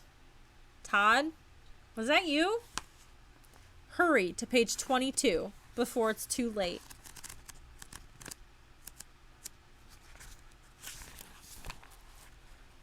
Another low growl fills the cave. Todd looks as surprised and as afraid as you are. "No," Todd says in answer to your question. "That wasn't me. Was it you?"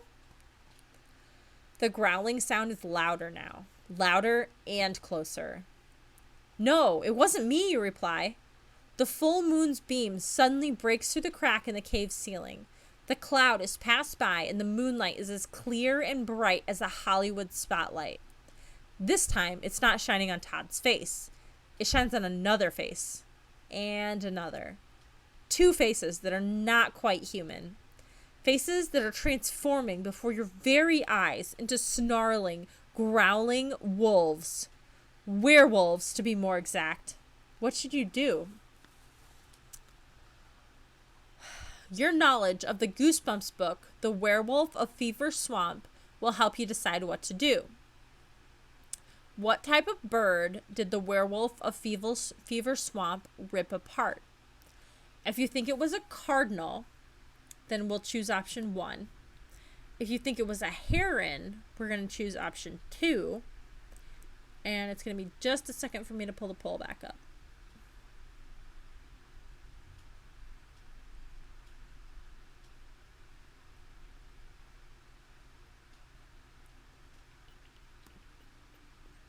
Okay. Option 1, we think the werewolf ripped apart a cardinal. Option 2, we think that it was a heron that it ripped apart.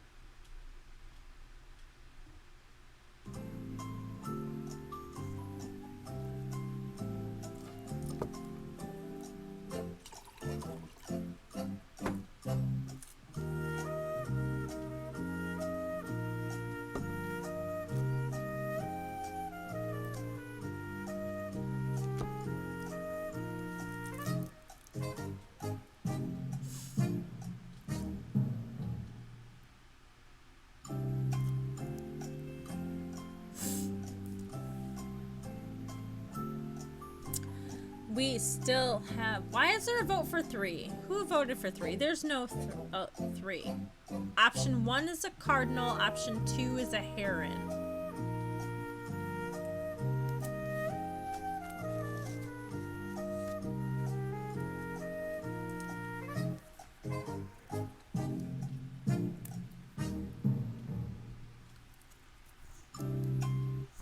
Wait, which gay way is best?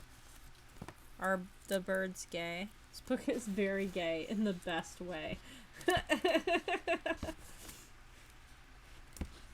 I mean, it might be the most gay book we've read so far. Yeah. Most of them, I mean, a lot of them don't even have friends. The way where it exists in a way small me understands. Oh, I love it. You're like, wait, what's happening in my life? Oh, thank you, Goosebumps book. We chose option number 2. Wolf gay. Oh. If you think we thought it was a heron, and we're going to page 68.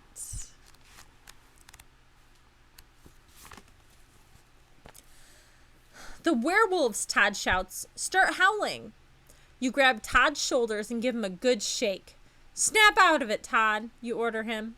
It's either... Wait. Is that really where it told us to go?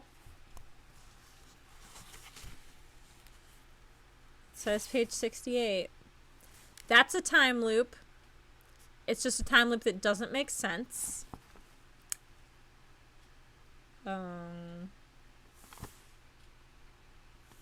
So it's a time loop. That's a thing that happened. So we are in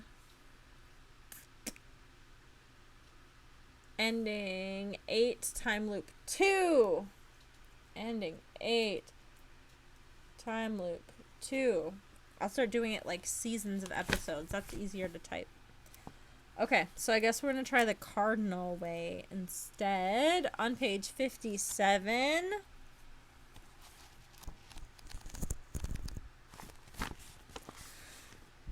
Ah! You and Todd scream together as you spot the drooling werewolves. You start to run. You turn around to make sure Todd is keeping up with you. He's gone. And the werewolf that was right on your heels, it's gone too. You race towards the dark end of the tunnel. The air gets thinner. It's hard to breathe. Soon, you're lightheaded from the lack of oxygen.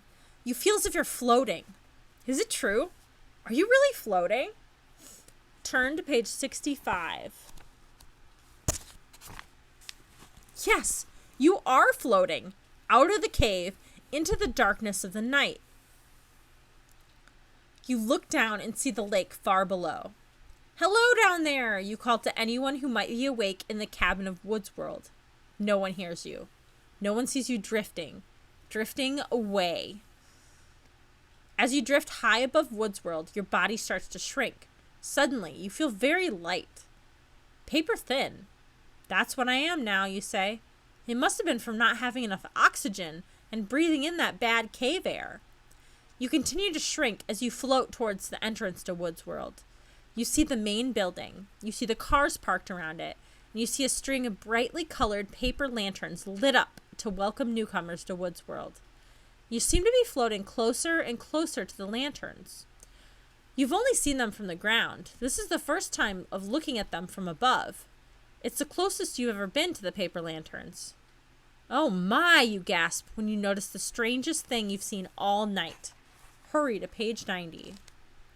I feel like that was a really weird turn out of nowhere. You're floating directly above the paper lanterns now. For the first time, you see that each lantern has a face. In fact, each lantern has a face of someone you've known in the past. Hanging on the line of lanterns are all of the people who used to come to Woods World. For reasons you never understood before, they just stopped coming in the summers. But now you know the truth. They didn't stop coming to Woods World. They never left. Slowly, you drift up and over to an empty space in the string of colored paper lanterns. You hear a soft click. Suddenly, you can't move. Hey, you try to say to someone, anyone. But you're a paper lantern person now. You can't talk anymore, and neither can any of the other lantern people. Hope you like Woods World a lot. You'll be hanging around here for a long, long time. In fact, your stay here may never, ever come to an end.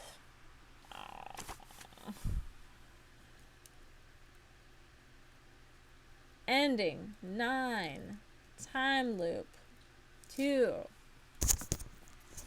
Jackass. Moth. Okay. Moving on back. Oh, we already did that one.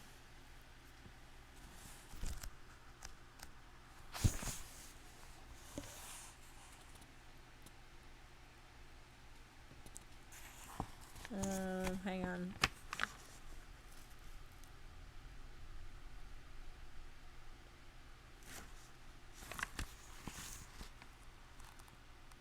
Sorry. I didn't take out a sticky and now I'm like concerned. I think we did this whole line here. Okay, we did all that. That one is done. Okay, we've got two more. Okay, so now we're back to almost the beginning where it was getting dark out and you and Todd was crying about his missing stuff, and you went to go look for it after the bonfire. And this time we're going to decide that we don't want to go out alone at night, so we're going to go back to the cabin instead on page 71.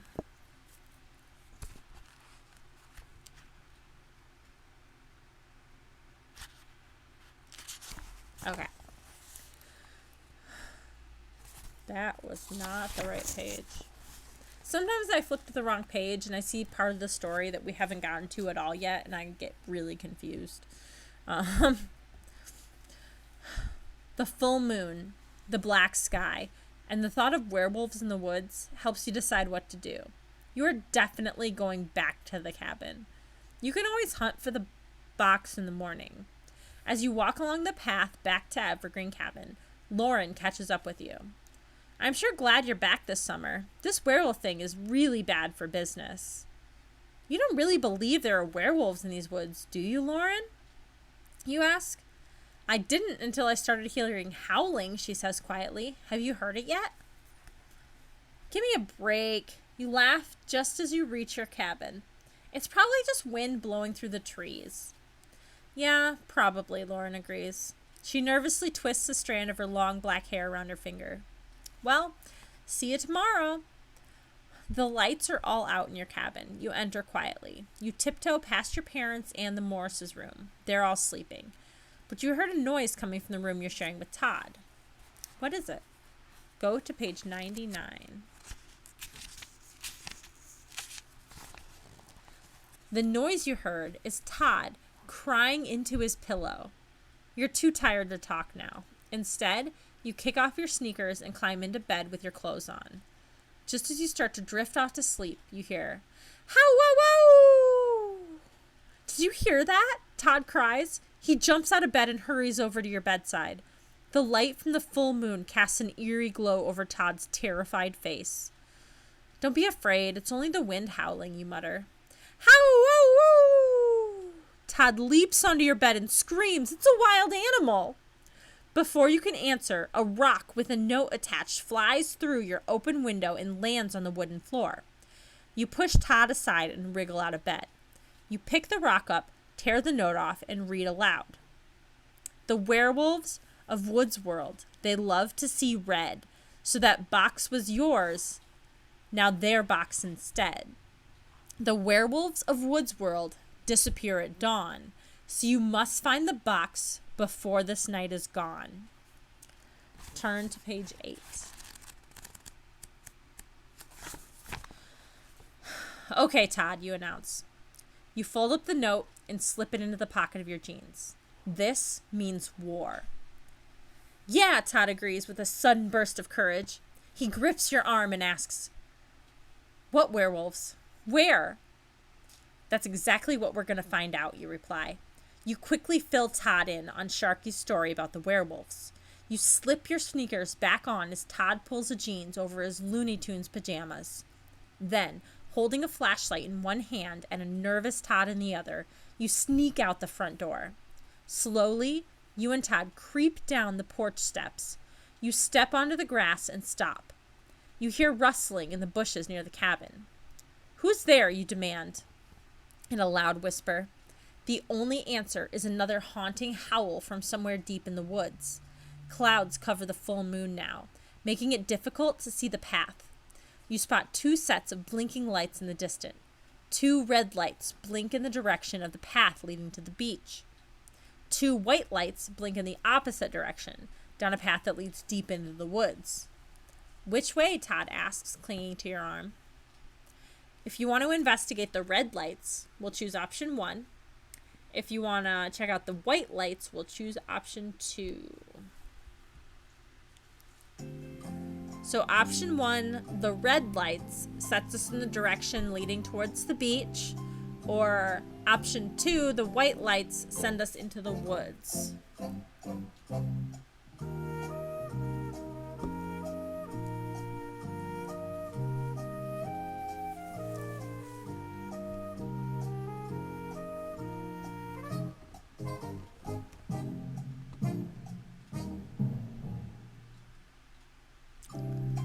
Option 1, red lights towards the beach, or option 2, white lights towards the woods.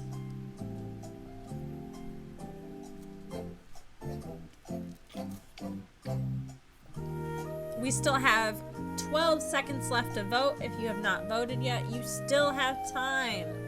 Do it now.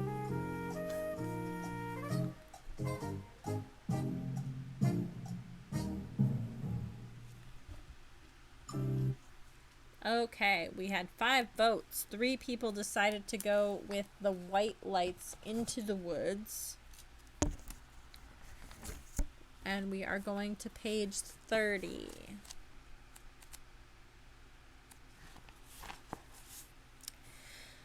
You decide to take the path through the woods that leads to the white lights. Please hurry, Todd begs you. I need my box back. Those pewter figures are like my best friends. We'll get them back, or my name isn't Phineas Z. Schmelzenseltzer, you say. But your name isn't Phineas Z. Schmelzenseltzer, Todd answers. He misses the joke completely. Oh, brother, you sigh. Come on, Todd. Let's follow this path. You start to hike into the woods. The path is lined with a wall of thick, dark bushes. 2 lights probably means double trouble, Todd warns. He follows too closely behind you. He keeps stepping on your heels. More like triple trouble when you're dealing with the Murphy brothers, you add. You don't really care about Todd's box. But you don't think the bullies should wreck anyone's vacation at Woods World. Not even nerdy Todd's vacation. A strange noise ahead on the path catches your and Todd's attention. It sounds like twigs cracking. What's that? Todd asks, clinging to your arm. Find out on page 132.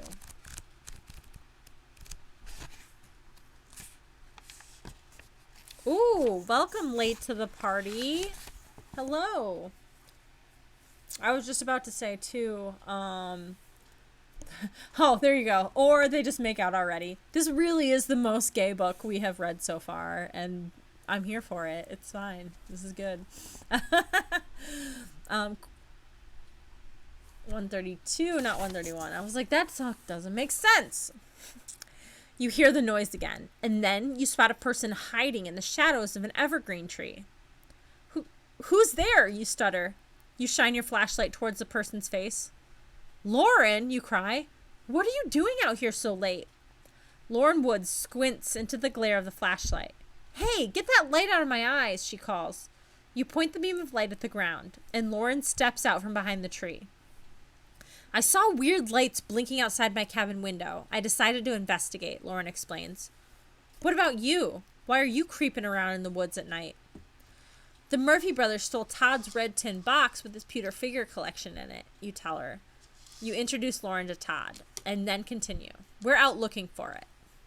I'll help, Lauren volunteers. Let's just hope we find the box and not the Murphys. They're bigger and meaner than... Oops! Lauren trips on something and grabs onto Todd. Todd reaches out for you. Like a line of dominoes, you fall down into a line. Your flashlight shines on the mound of freshly dug dirt. You glance around. There are a lot of piles of dirt. Hey, you say. Either we've landed in a gopher's paradise, or someone has buried something here. Let's start digging. Go to page 110.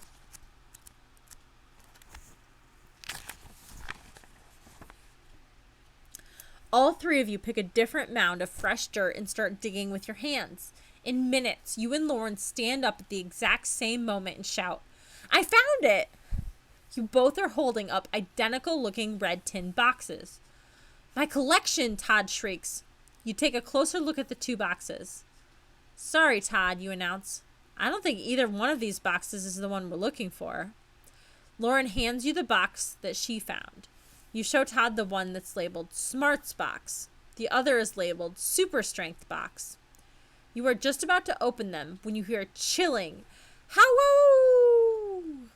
A thunderous crashing noise comes from the woods in front of you. Something is coming towards you. Fear grips you. You clutch the two boxes tightly. "Howo!" You dash across the path and crouch behind a large rock. The wall of bushes bursts apart. A snarling, red-eyed, sharp-fanged beast bounds through the leaves. "Ah!" Todd and Lauren scream. Go to page 24.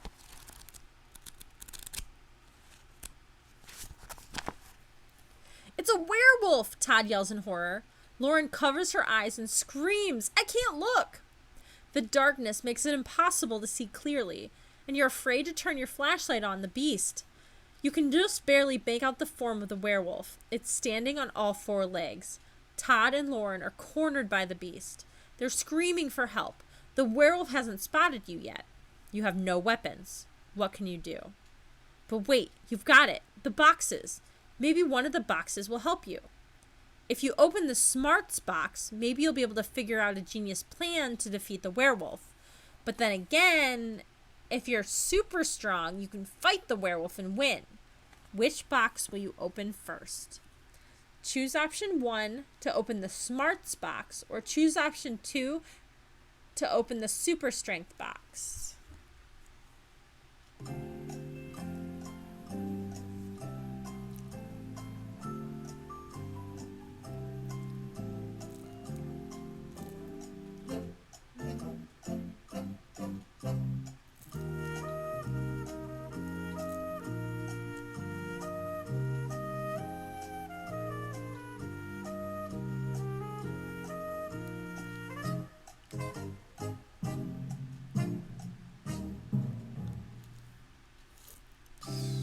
We have 25 seconds left to vote still. Option 1 to open the Smarts box, or option 2 to open the Super Strength box.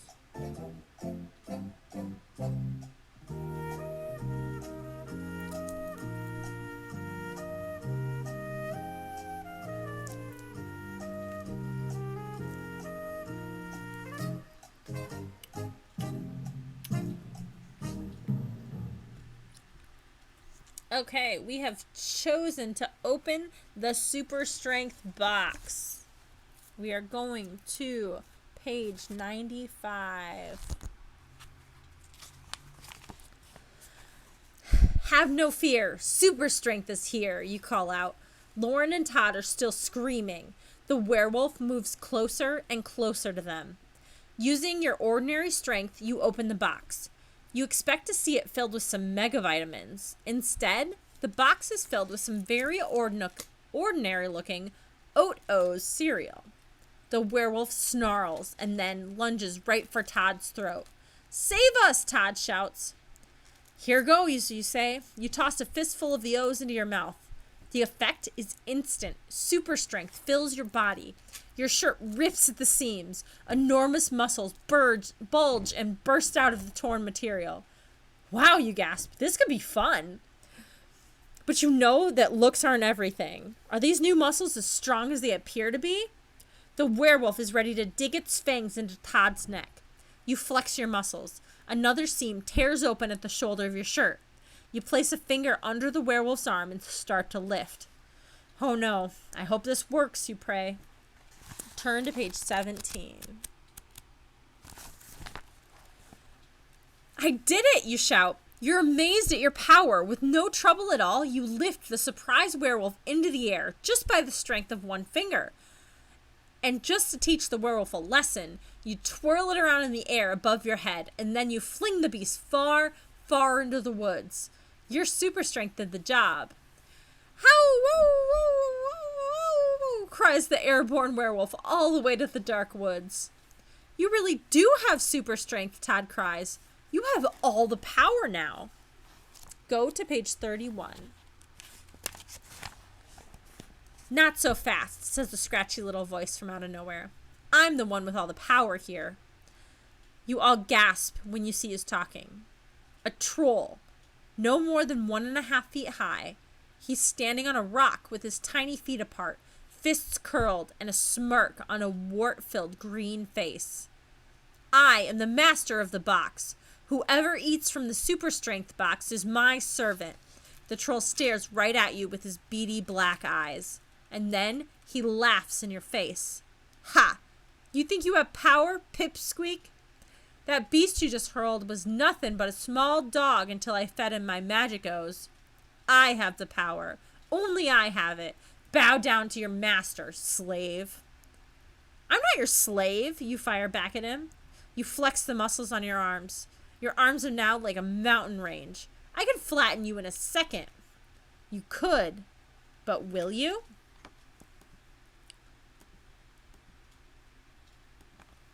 If you ask Todd and Lauren for advice, we're going to choose option 1.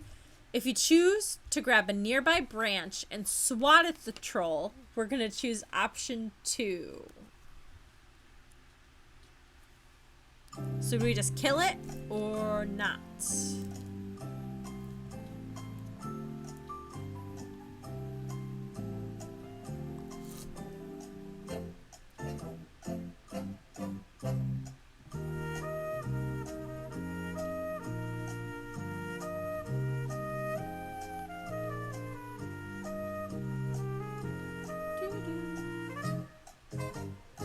Felt like putting the werewolf on the cover is a little burying the lead.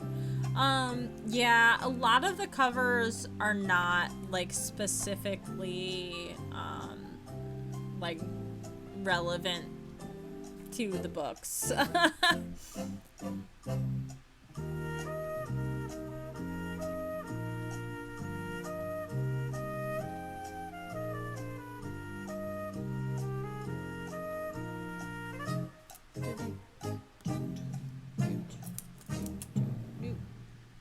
Okay. We chose option number 2. We are going to swat the troll on page 56. Okay, you little gnat. You snarl at the troll. Your number is up. Using your newfound super strength, you pull a tree up by its roots. You swing it with ease of a fly swatter. But just as the tree is about to swat the troll, he magically disappears. Ah, roars the pint-sized pest. He's now standing behind you. His laughter is even more annoying than the howl of the werewolves, and his whistle is more powerful than any muscles. Tweet! The troll's piercing whistle vibrates in your ear. You return to your original skinny body. Your mega muscles disappear. You quickly drop the tree. You are now powerless to resist the troll's orders. I am the master of the box. I command you to go back to your cabin, the troll says. And then he whistles again. You head back to Evergreen Cabin. Todd and Lauren watch in disbelief. You're in a trance. Don't leave us, Todd cries after you. Go to page 72.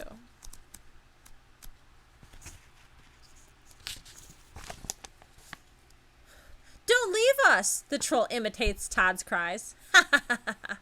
Your friend is useless to you now, he taunts Todd. Useless. Ha ha ha ha ha. With his magic, the troll makes himself smaller, and then bigger, and then even smaller. He jumps from rock to rock, changing size with each jump. 1 minute, he's the size of a gorilla. The next minute, he's the size of a rat. Come back, Todd shouts to you. Please come back. Are you strong enough to resist the troll's trance? If you can do 5 push-ups, we're going to choose option 1. If you can't do 5 push-ups, then we choose option 2. Go.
we chose option number 1. So good for you guys that you can do more push-ups than me.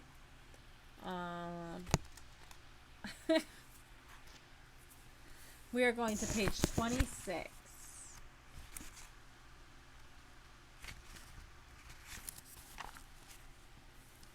You are strong enough and smart enough to resist the trance. When you're out of the troll's sight, you reach your fingers up to your ears and you pull out a super strength though from each ear. That's better, you say. Now I can hear again. Plugging your ears with O's so you wouldn't hear the troll's whistle worked. Without his whistle, the troll is powerless. After your muscles disappeared, you plugged your ears up with the O's, and then you just pretended to obey his command.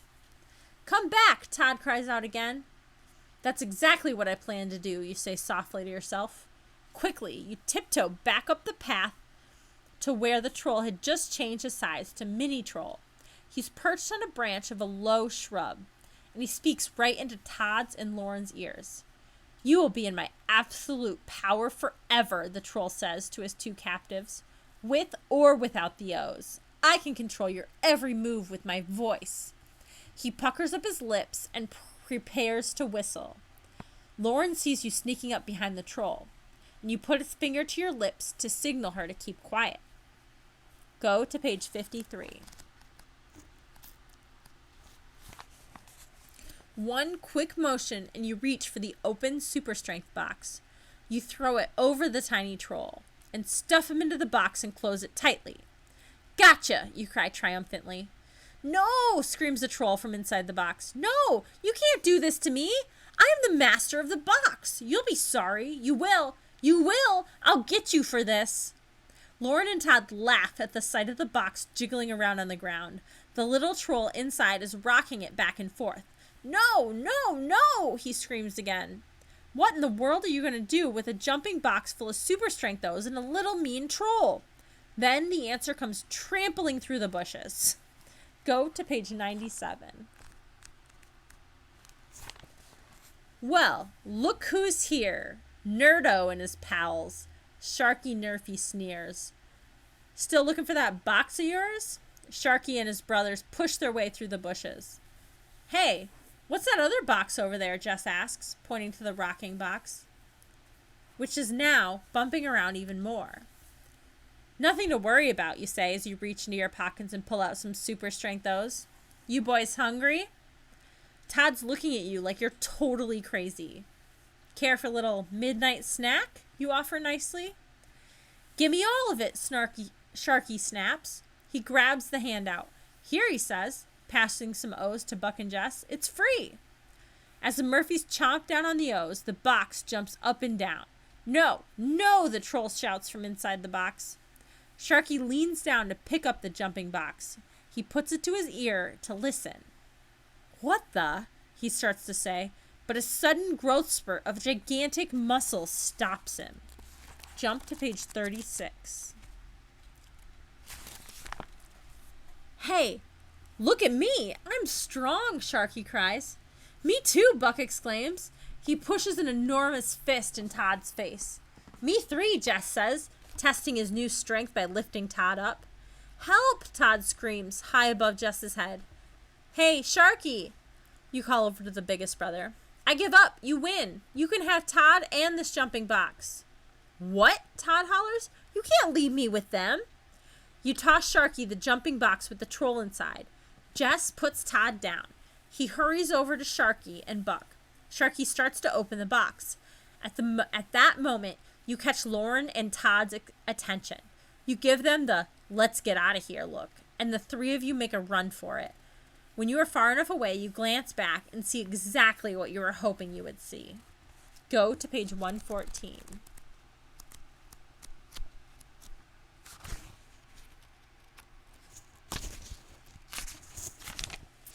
The troll jumps out of the box and immediately makes himself bigger again. He begins to whistle and shout at the Murphy brothers. They try to cover their ears, but the muscles on their arms are too huge. They can't lift their own arms to their ears. The troll laughs. Now you are my slaves. You will obey me. Where is the red tin box the others are looking for? Tell me now. You, Todd, and Lauren watch in disbelief as the Murphys' muscles start shrinking. When the muscles are gone, the Murphys themselves start shrinking too. Where is the box? The troll repeats. Tell me now, before I reduce you down to nothing. In a voice much smaller than his usual voice, Sharky calls out the answer the troll is looking for.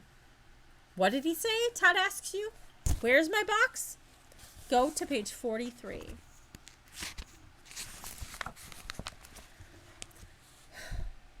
I don't know where your box is, you answer Todd. The troll has made Sharky so small now, I can't even hear his voice. Smaller and smaller and smaller. Sharky, Jess, and Buck are shrinking right before your eyes. Yes, the troll cries as he jumps around gleefully. Now I have the information I need. The red tin box will be mine, and I will be the master of another box in Wood's world. You, Lauren, and Todd creep over towards the troll. You hide behind the bushes and watch. The troll is climbing a large maple tree. He quickly scales the trunk and scampers into the leafy branches. Aha! I found it, the troll cries. It's beautiful. That's my box, Todd whines. Shh, you whisper, gazing up at the tree. I have a plan. You sneak over to the base of the tree. You grab hold of the trunk and shake. You shake the tree with all your might. The troll hangs onto a branch. He swings back and forth, but Todd's red tin box falls to the ground. Todd snatches it up. Run, you cry. You and your friends take off. Run faster, you shout, glancing back at the troll high in the tree. You head for your cabin at the top speed, because you know that what goes up must always come down in the end. Oh, I feel like that was like I feel like it just like came out of nowhere. I wasn't into it. Let's see, where are we at?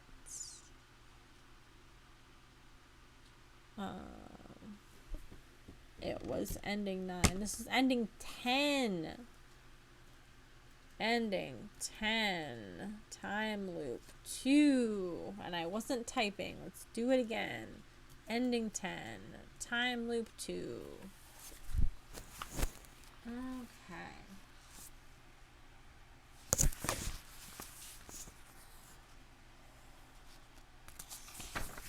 Okay, our last option was the push-ups. So we're going to go with the not being able to do the push-ups on page 120 instead.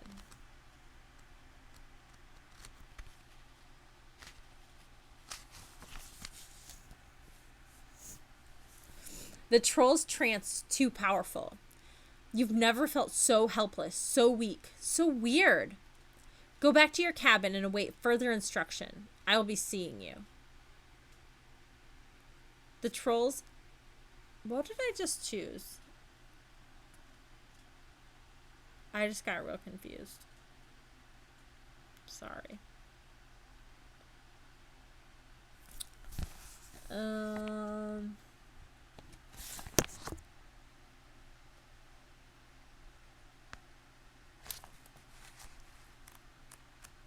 Hang on. Sorry. I'm trying to just make sure I did the right thing here.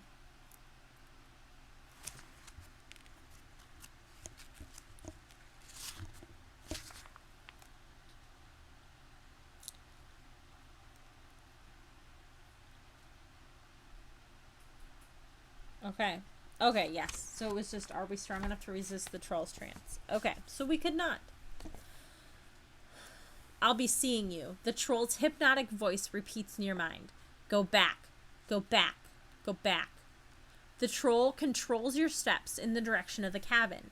You climb onto the porch and open the door to Evergreen Cabin. Your parents and the Morses are not home yet. No one has even noticed that you and Todd are not in bed. In your mind, you hear the troll's voice giving you all your instructions. You have no choice but to obey. You are in his power. You move mechanically to the bathroom to brush your teeth. You reach for the toothpaste. Instead, your hand wraps around the leg of the troll. Go to page 48.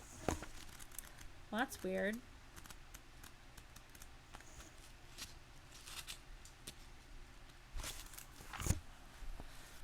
Release my leg at once, the troll demands. You open your hand and he disappears completely. For a second, you think you're free of his control. Tweet! Comes this shrill whistle from behind. At the sound of it, you feel a renewed loss of power. You must do what I tell you to do. You must get the red tin box for me. Inside the box, there are enemies of the trolls. The troll declares, I must have the box to control those enemies and protect the entire nation of trolls. There are other trolls, you ask? Shh! The slave does not speak to the master, shouts the troll. Where is the box? I command you tell me now. I don't have it, you say. My friends and I are looking for it too. Silence, the troll sputters. You must search everywhere for the box. Search the cabins, search the Woods World Community Center. Go, now. If you decide to search the cabins first, we'll choose option 1. If you'd rather search the community center first, then choose option 2.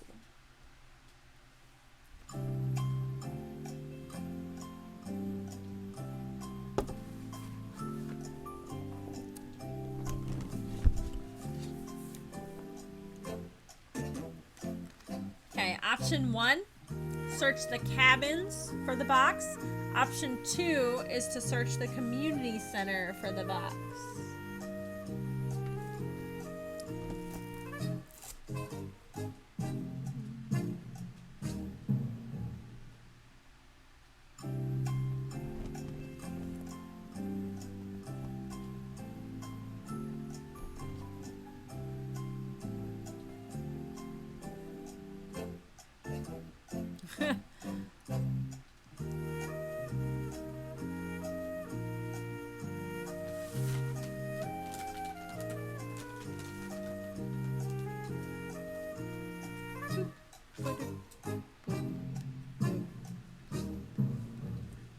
Okay, there are 10 people watching this stream, and there were only 4 people that voted in this, resulting in a tie.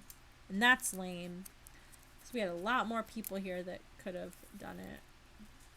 Oh wait, it looks like Martha voted right at the last second, and it didn't count, but I'm going to count it to break the tie. And she said option 2, so we are going to go to the community center first on page 60. I know sometimes there's a lag in the stream. There's like a delay from what you're seeing. So I know sometimes it's hard to get in there. That's why I give like a full minute for the poll. I tried to start it sooner, but it just doesn't work. You feel yourself being drawn towards the community center. This is the building where guests at Woods World meet to play cards, use the library, socialize, and eat at the snack bar or cafeteria. You hear laughter and voices inside the community center building. And then you hear Mrs. Morris talking to your mom. I just know this vacation is going to open Todd up to so many new experiences. He'll really grow from it. You can say that again, you think to yourself, but you're not allowed to think to yourself. The troll is doing your thinking for you. He's in your mind, controlling every move you make. You tiptoe past the doorway to the big activity room where your parents, the Morrises, and Mr. and Mrs. Woods are all playing cards. Seeing them suddenly makes you want to run and tell them all about your troll troubles. Do you dare? Oh my gosh. Booger is just like climbing the mountain of trash and excess decor in the corner, and it's really hilarious. Turn to page 125.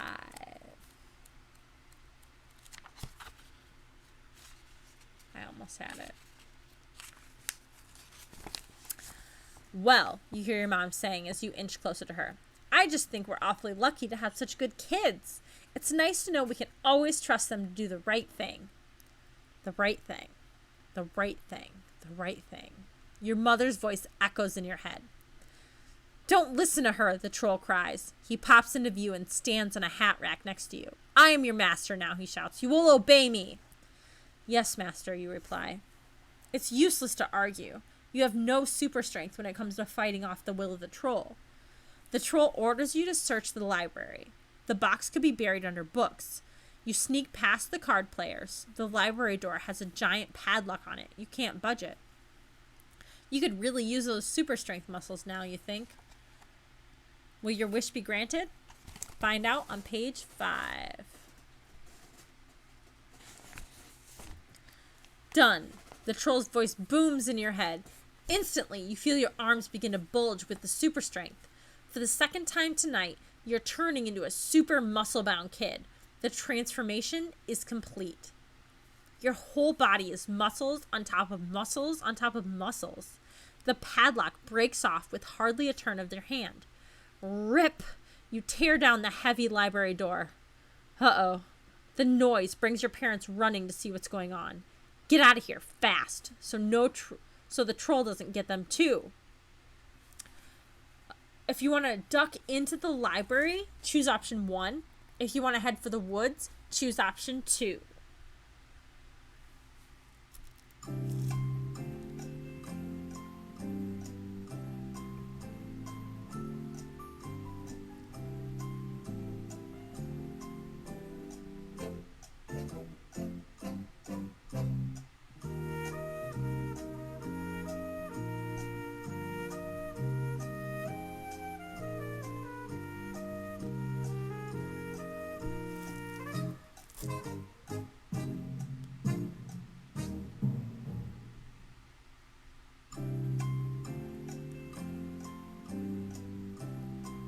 Library is safer. Knowledge is power. Yes, it is.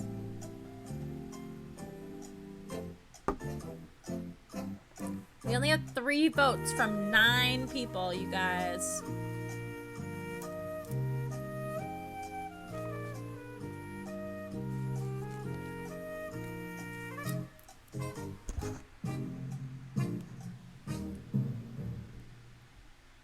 Okay. Oh, music. We chose option 1. We are going to the library on page 131. I think last book we drank to the highway, so I guess we can do that again. Thank you, US 131, for letting me get to work in 15 minutes instead of like 30. Quickly, you duck into the library. Your giant muscles make it easy for you to push the door back into the doorway. No one can even see that it was removed. You hear your parents' voice outside the door. You want to answer. The troll appears on the table next to you. Do not reveal your master, he snaps. You can see that the troll is getting ready to whistle and make your muscles disappear. Before he has a chance to pucker his fat lips, you pick up a wastebasket. You throw the basket over the troll. And then you plop a heavy dictionary on top of the basket to hold it down. The whistling begins. You feel yourself weakening just a little. You lean against a bookshelf. Without warning, the wall of books begins to move. The next thing you know, you're standing on the other side of the wall. Go to page 74.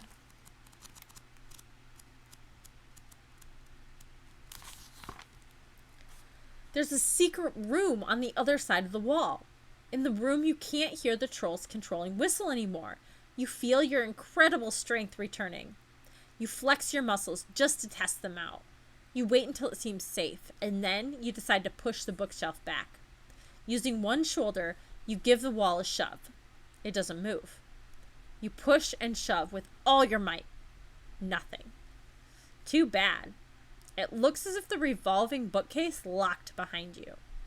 Well, you do have these super duper muscles. You could break down the wall, or you could just go down that stone staircase that you've been spied in the corner of the secret room. Interesting choice.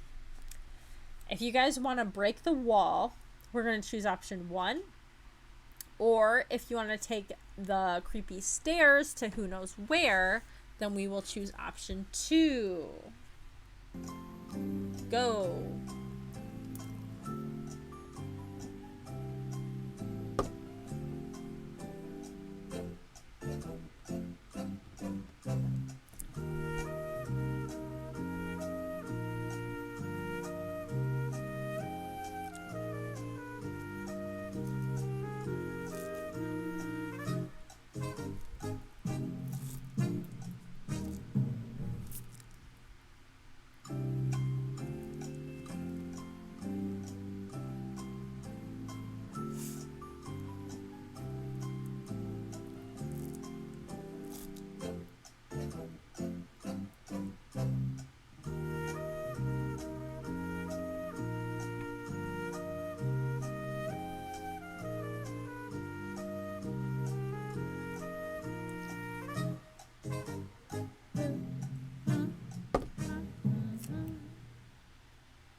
Okay.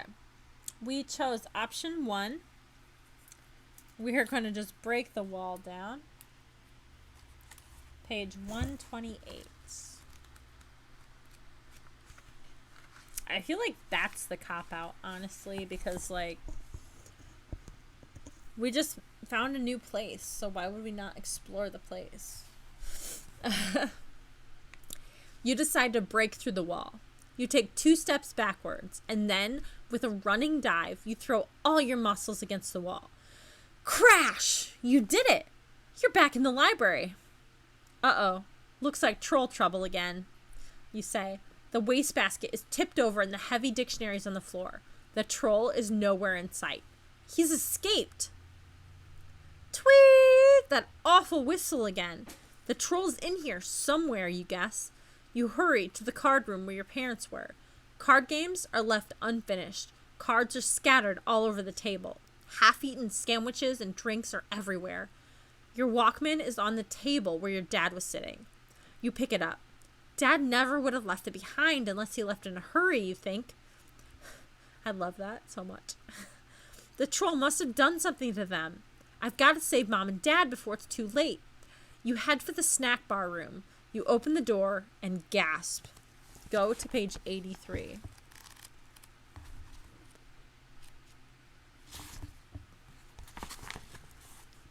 The scene is the snack bar room. The scene in the snack bar room is straight out of one of those late night science fiction movies.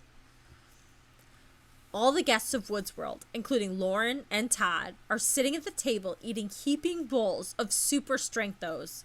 As they eat, they stare straight ahead. Before you enter the room, you put on the Walkman earphones. You hope they'll protect you from the troll's whistle. No one even notices you. Well, no one except the troll. The wicked little man is standing on a high stool behind the snack bar. His blubbery lips slobber drool down his wart-covered chin as he dishes out the food to the line of guests. Between spoonfuls, he takes time out to whistle the piercing whistle. This keeps the slaves totally in his control. They're weak until he decides he needs their super strength powers to carry out his orders. You get on the food line. You plan to knock the troll off the stool when you reach the front of the line. The guests move in a trance towards their helping of O's. The troll puckers his lips and is about to whistle again. Will the earphones keep you safe? Go to page 115. The troll watches you very closely. Someone behind you taps your shoulder and talks to you. You don't hear because of the earphones. The troll watches as she talks to you again. Again, you don't answer. What's the matter? The troll asks right in your face so you can read his lips. Troll got your tongue? Or are you just a little hard of hearing?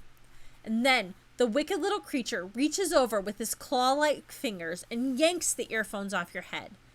His whistle fills your ears. You feel your muscles disappearing and all your own will going with them. You will sit when I sit, snarls the troll. Yes, master, you say in a trance. You will promise to obey me always and forever, he growls at you. Yes, master, you say weakly. You will be silent until I say your time to be silent has come to the end. Ooh.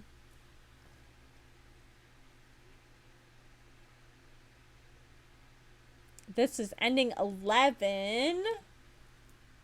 Ending 11. Time loop 2. Okay, we got so many things. I'm thinking that the very, very, very first option is going to be one of those ones that wasn't actually an option because we never got all the way back, but we're still just going strong. So I think the second to first option was actually the one that took us on the second path of the book. You going to bed? Good night. Thank you for joining us. We will continue going. We're going back to the secret wall in the library, and we chose to break the wall down. This time we're going to take the stairs to explore the who knows where on page 69. As you know, we drink to page 69, initiated by Luda probably.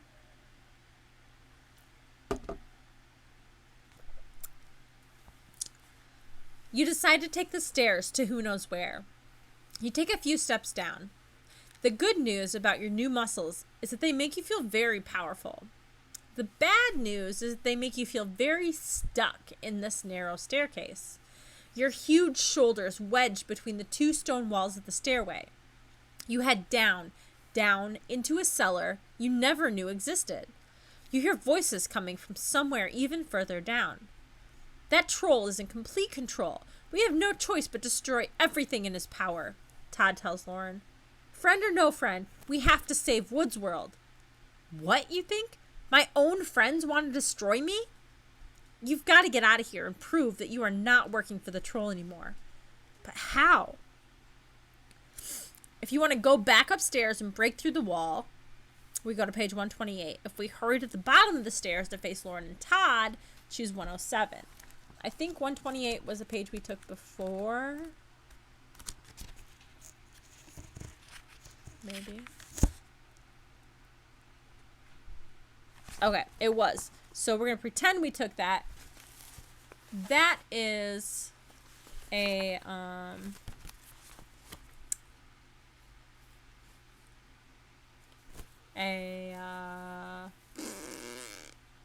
time loop. Okay. So ending 11, time loop 3. Year is 73. Okay. Thank you for telling me. So now I know to keep out a look for it.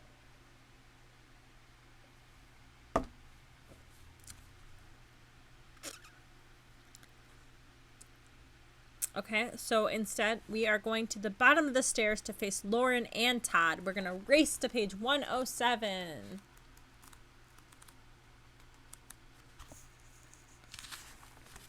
Man, if there were little ones watching this that were born in the 2000s, we could drink for both like page 7 and page 107 if they were born in 07, which is too young, but just an example. A lot of my employees are now born in the 2000s, and that's weird. Aiko is 69. Oh, okay. That makes more sense. Old man. You creep quickly and quietly down the stairs. You notice the muscles getting smaller and smaller. We have to save Woods World, Todd tells Lauren again. But I'm not sure how. Maybe I can help, you say from the shadows. Did you miss me? You're free, Lauren cries out when she sees you. And your muscles are gone. It seems the farther underground I went, the smaller my muscles got. And as long as we can't hear the troll's whistle, we're safe, you explain. But how did you escape from him, Lauren asks. And how did you get down here? And how... Hold on, you interrupt. It's a long story. We don't have time to talk now. Right now, we've got to get out of here and stop the troll before he takes over Woods World and maybe even the whole world.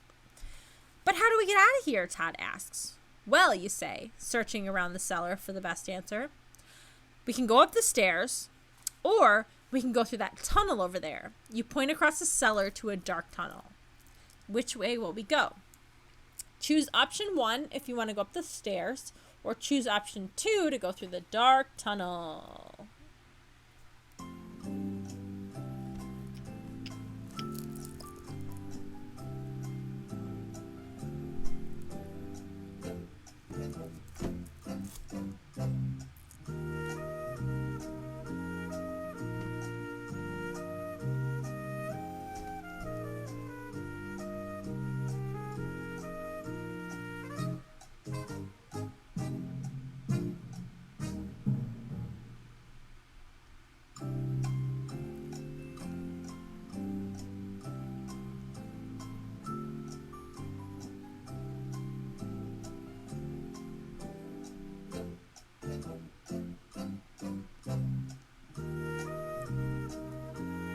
We got 2 so far. Only 2 votes, you guys. Darker the better. Okay, page 100. Nope, that's not what I want to do. Okay. So we chose option 2. We're going through the dark tunnel on page 100. You crawl into the dark tunnel. Todd and Lauren follow close behind. You only have to crawl a short distance before the tunnel gets larger. You stand up straight and see a rose-colored glow up ahead. It's magically pulling you towards it. What is it? Lauren asks. Her face looks pink in the glow of the light. The cave of rose crystals, Todd exclaims. Geologists have been searching for this cave for years. The crystals are supposed to have magic powers. What kind of powers, you ask? No one really knows for sure, Todd exclaims. But I read in a book that the last explorers to go into this cave never came out. Then why are we going in? Lauren asks. I'm not crazy. I'm turning back. Lauren turns and runs out of the cave. Seconds later, you hear her scream. Quick, if you tell Todd to wait there while you investigate Lauren's screams, choose option 1. Or, if you let the power of the rose crystals pull you in, choose option 2. Go.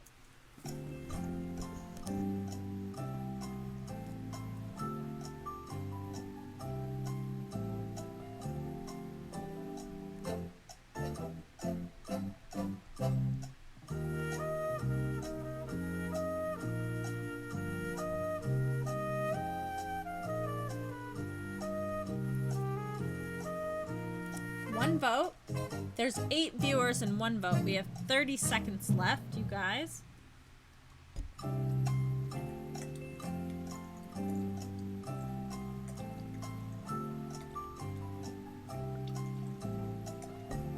"17 seconds left. More votes. We got 3 votes in.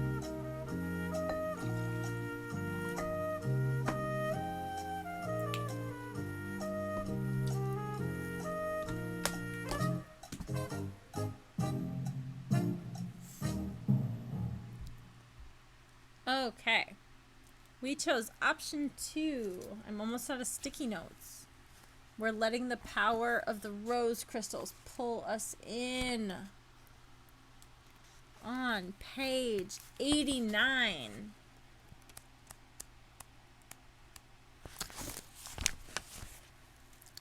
What is it, Lauren? You and Todd exclaim. You both reach her at the same time. I went the wrong way. I saw the troll. So I turned down another tunnel and ended up on the other side of the cave of rose crystals, Lauren explains. I walked through the cave, and here I am back at this tunnel. What? Todd shouts in the nerdy way. We all discovered the greatest treasure in the world together, and you're saying you went in the treasure cave without us. Lauren can't stop laughing. What's so funny, you ask? The cave of rose crystals, Lauren says. It isn't the greatest treasure in the world. It's a storeroom for the souvenirs of Woods World. Those aren't rose crystals, they're plastic. You mean it's not a treasure? Todd asks.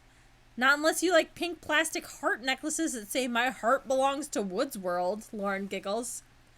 All our hearts do belong to Woods World. It's where we always go every summer, you say. That's why we have to save it from the troll. You look into the dark tunnel and wonder what to do. Oh, that was weird. Okay. Page 77.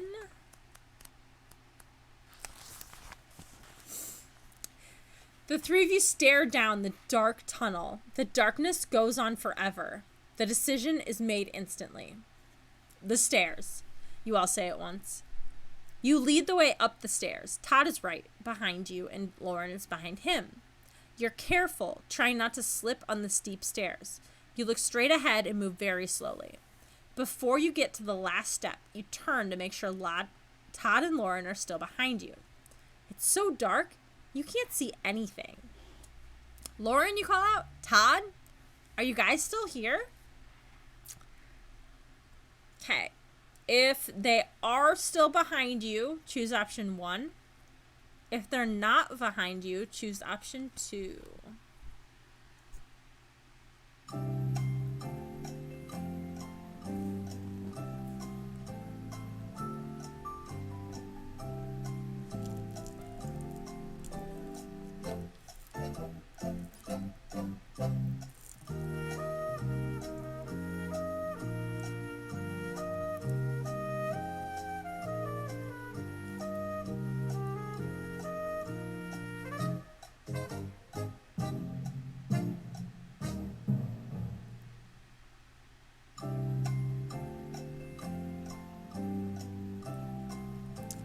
20 seconds left to vote, you guys. This isn't exactly a choice we get to make. Exactly. I explained that earlier. This is like the second or third book we've had where it keeps telling us to like choose the outcome instead of choosing the choice we make. And I really don't like when they do that. Oh my gosh, my nose. I'm so sorry. Oh no. Oh. Ooh-wee. Oh, my eyes are gonna water now. This book be stupid. It's not the worst book. It's not the worst book we've read so far.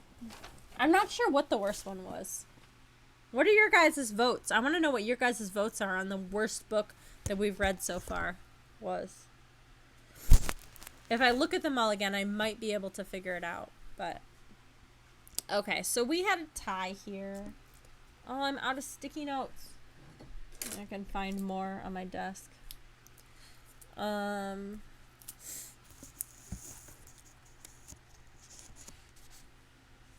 Thank you.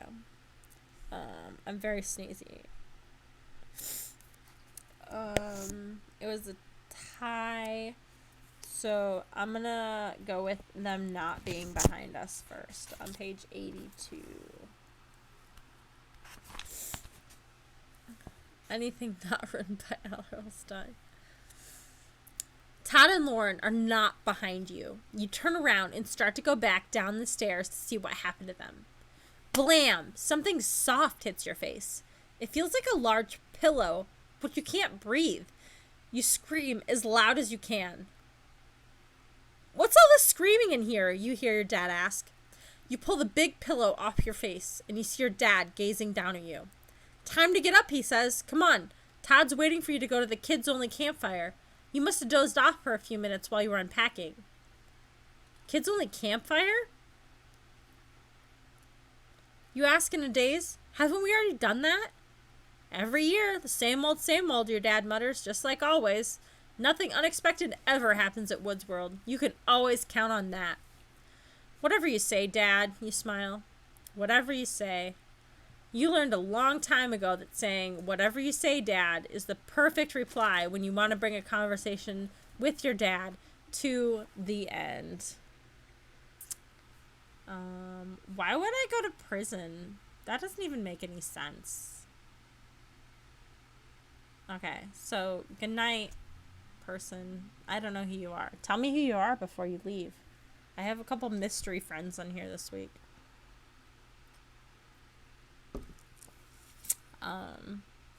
Also explain why you think I would go to prison for reading this book.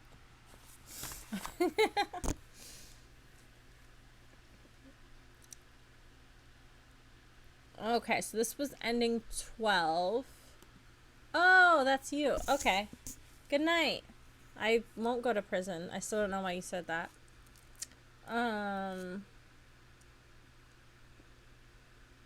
Ending 12. Time loops 3, I think.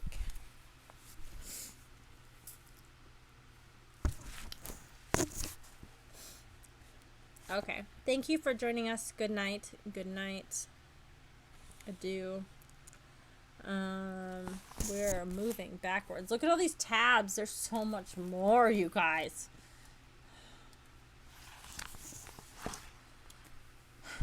Even though I said this is not the worst book we've read, it's maybe in like the bottom half. I don't know. Okay. So now we are going back and we're going to say our friends are with us this time. On page 118.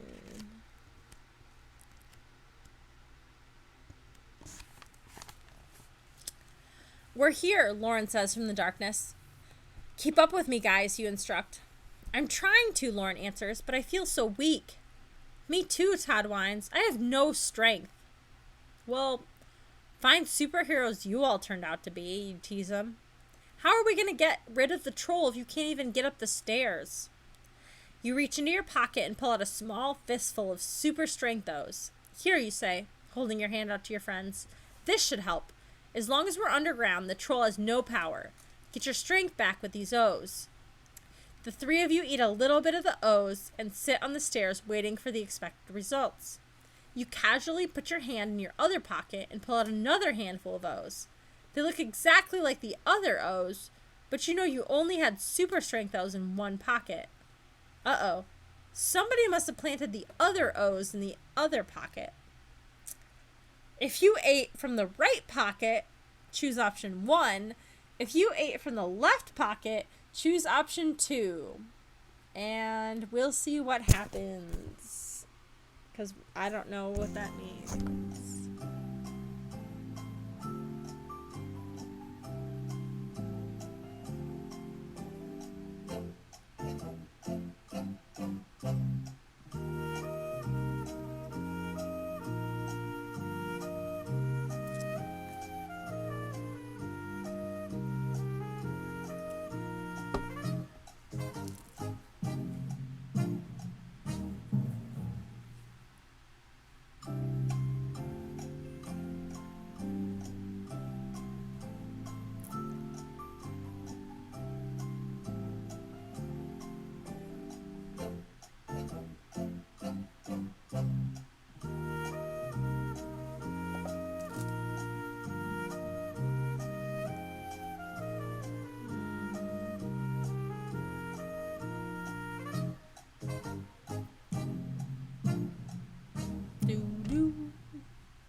Okay, we had 3 votes. Everyone voted for option 2.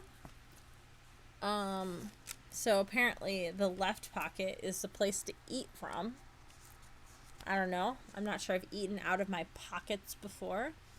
We're going to page 92, which is the year my sister was born, but I don't think she's on this stream, so I don't know if we get to drink. Is anyone else born in 92? Cheers. You ate the O's out of your left pocket, and the left pocket was the right pocket. I feel like Superman, Todd cries. His arm muscles stretch his t-shirt sleeves like to the breaking point. How about super person, Lauren corrects Todd. We all have equal super strength now. And the 3 of you raise clenched fists into the air and shout, "We have the power!" But Todd can't just leave it at that. He's got to go on with the corny stuff. We are the super strong trio. We promise to fight for truth, power, and justice for all. A soft tweet interrupts Todd's declaration. It's a troll, Lauren cries. He's going to take away our power again. Not if we can help it, he won't, you reply. You begin tearing off pieces of your shirt sleeves and stuffing them into your ears. If we can't hear him, he can't hurt us, you remind the others. Lauren and Todd plug their ears, too. And not a minute too soon, the troll's piercing whistle is shaking down the whole staircase, but the 3 of you don't hear a thing. Go to page 79.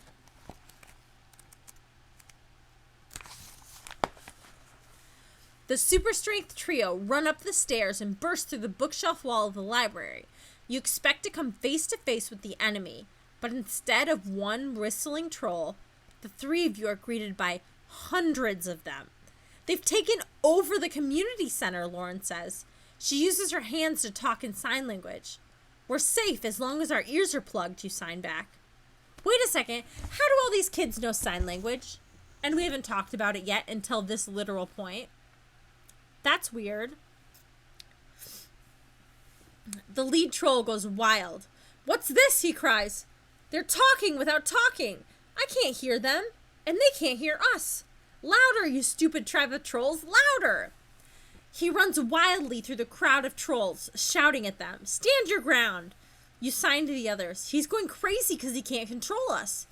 Now, many of the trolls are covering their ears to block out the deafening sounds of their own whistling.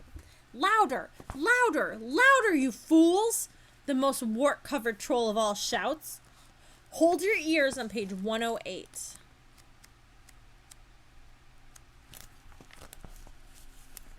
Grab them, the lead troll orders frantically. Tackle them.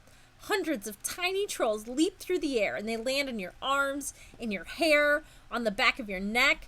With your super strength, you easily fling the creatures aside. Lauren and Todd are having the same luck with the ones that have landed on them. The battle rages on, but the super strengthos keep working. At last, the trolls are defeated.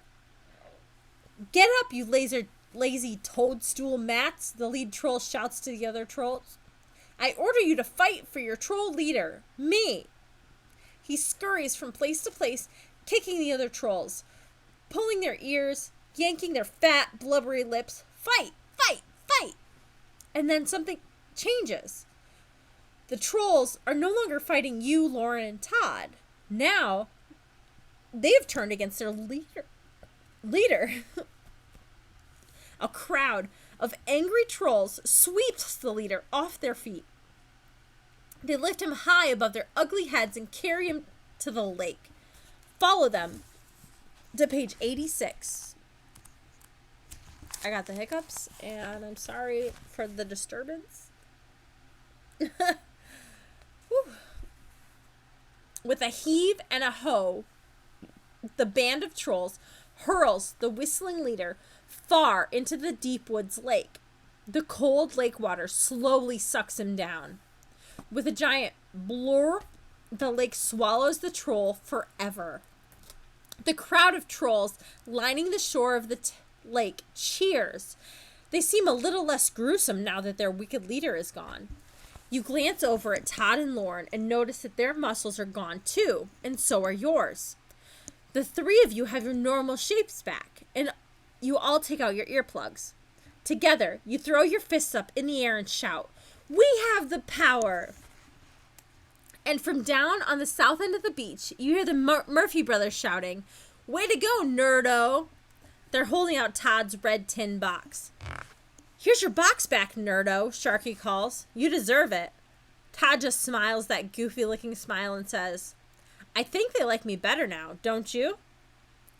You don't know how the Murphys feel, but in your opinion, Todd Nerdo Morris is one cool dude, and you're gonna hate having this vacation come to the end. Aww. Apparently we decided that he's cool now with no backing for that, so that's awesome. So that was ending 13. Ending 13. Time loops 3. Okay. Let's see. We've got... Going back, we are going to have eaten from the right hand pocket instead, and going to page 63.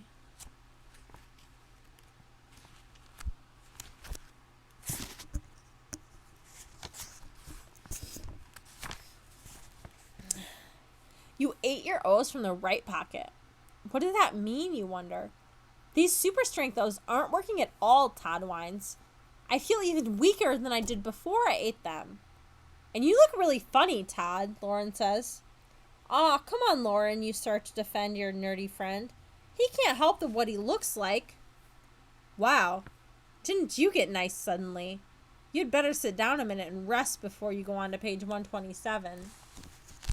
That's true. That's like one of the first times we've been nice to him. No, really, Lauren insists. I mean, Todd's body is now the size of a thimble, and he has a fish head instead of his own head. He really does look funny. Come to think of it, Lauren, you're not looking too normal yourself, Todd says through his new fish lips. Sure enough, Lauren and you and Todd ate from the right pocket, which turns out to have been the absolute wrong pocket. This wasn't super strength O's you ate. It was fish and an instant food. Never trust a troll. They're always up to something fishy, especially when they live by a lake. Time to go swimming, my fine-finned friends, the troll announces as he pops out from under the stairs. He nods his head and magically transports the three of you to the middle of Deep Woods Lake. Sad to say, when it comes to fish tales, you'll be the greatest tale ever told. The end. Okay, that one was legit because that was my favorite pun of the book so far. So, ending 14. I keep saying episode because I've been abbreviating it. Time loop 3. The book has at least 20 endings, but we've got a lot of tabs to go through still, so it will happen. Okay, so the last tab we go back to was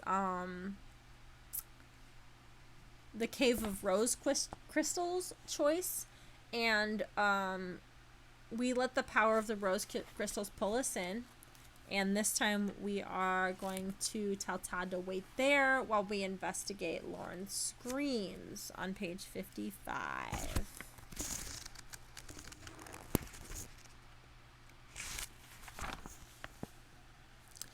Lauren, what is it, you call as you race to catch up to her. The staircase is gone, disappeared. We have no way to get back above ground, she shrieks.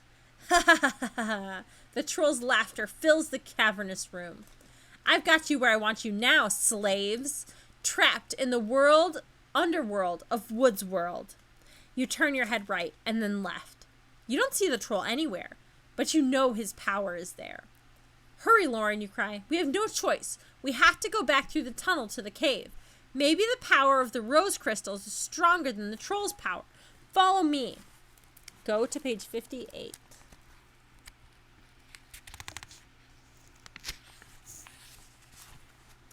You grab Lauren's hand and start to run for the tunnel. And then you stop. You whirl around, confused. Hey, where did the tunnel go? You cry. Which way do we go? Is it this way? The troll taunts. He magically appears to the left of you. Or this way, he says, popping up to the right of you. Or this way, or this way, or this way. There's no way to tell which is the right way now. The cellar walls have turned into mirrors. They reflect off of each other. No matter what direction you turn, hundreds of reflections of the troll stare back at you. There are too many of them, Lauren cries. We can't escape. You spot a bucket of golf balls in the corner of the community center cellar. You grab a handful and start throwing the balls at each image. Crash, one mirror image shatters. Crash, another troll reflection is smashed. You continue throwing golf balls until there are only 2 reflections left. One in front of you and one behind you. You have only 1 ball left to throw. You must hit the real troll this time to escape. If you want to throw the ball at the troll in front of you, choose option 1. To throw the ball at the troll behind you, choose option 2.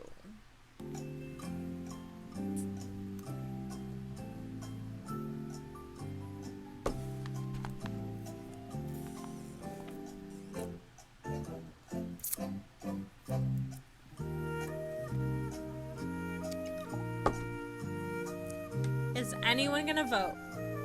Okay, we got 1 vote. We have 35 seconds left to vote still. Assuming you're hearing this as the time actually passes.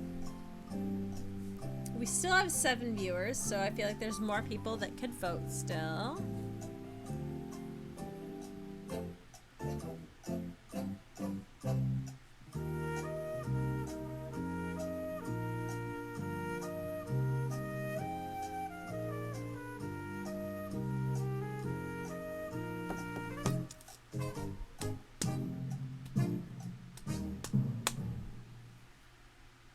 Okay, apparently we only had 2 votes. At least they voted for the same one. We're going to throw the ball at the troll behind us on page 96.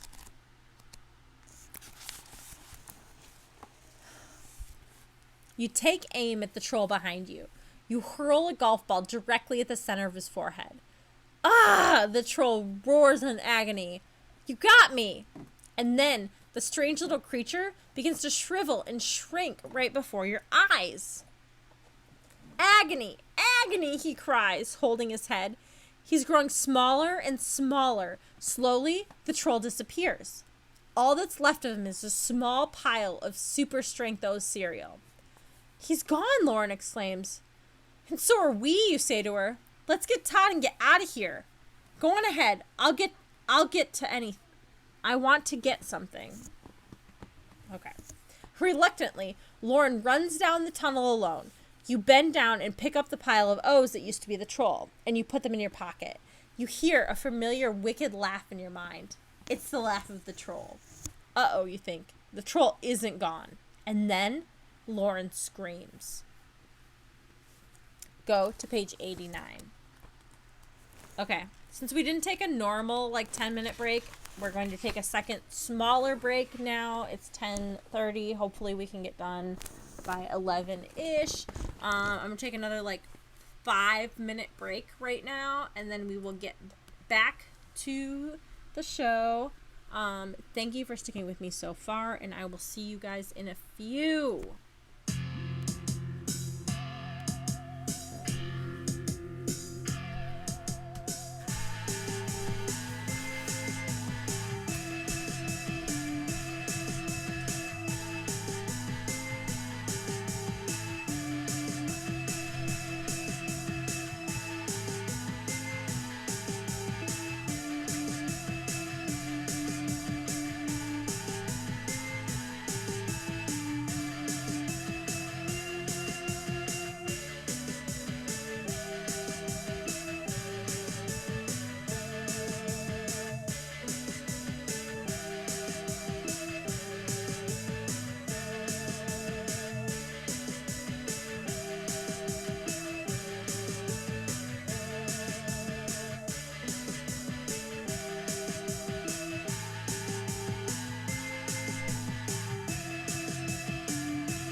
Okay, we're back.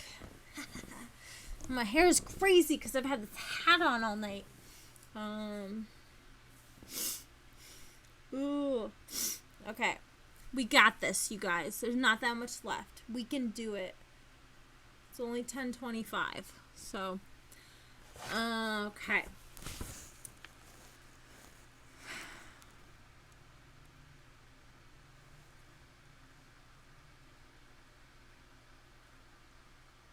I don't remember which way we were supposed to go.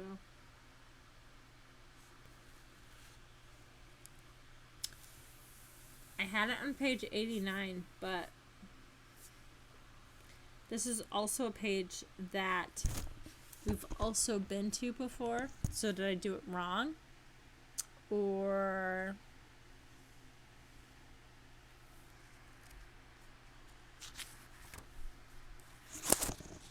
Or it's just a time loop.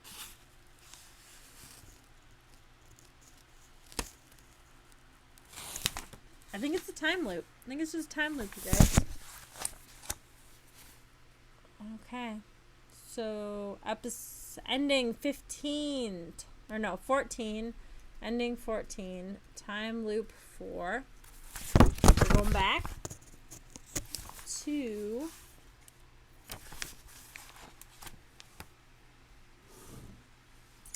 we had the option to throw the ball in front of us or behind us. Let me just double check my math the last time.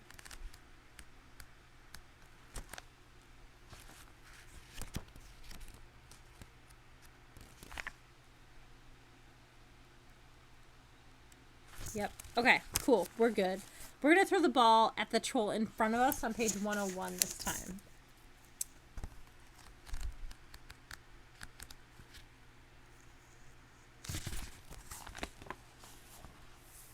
You pull your arm back over your head and let the golf ball fly at the troll in front of you. Crash! Another mirror shatters. Ha ha ha ha ha, laughs the troll behind you. Wrong choice, losers. You and Lauren spin around to face the real troll. Behind him, there's a mirror in which you see your own reflections. The troll has won. But something is strange. Really strange. You stare into the mirror again. Lauren no longer looks like Lauren, and you no longer look like you. We look like Todd, Lauren exclaims. He turned us into Todds. Nerd alert, nerd alert. Your second worst nerdmare has just come true. Now, you're not just spending your vacation with a nerd, you'll just be spending the rest of your life as a nerd. You open your mouth to speak and can barely believe what comes out. In Todd's voice, you say, "Hey, hey, what do you say? This looks like a swell way to come to the end." Ending 15.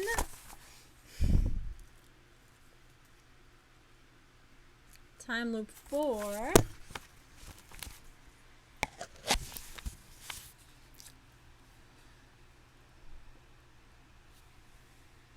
Okay, so the last option was you found your friends at the bottom of the cave, and you could choose to climb up the stairs on page 77 or to go through the dark tunnel on page 100. And I lost my sticky, so I'm not sure. I think we did the 100. I don't think we did the 77. So I'm going to double check.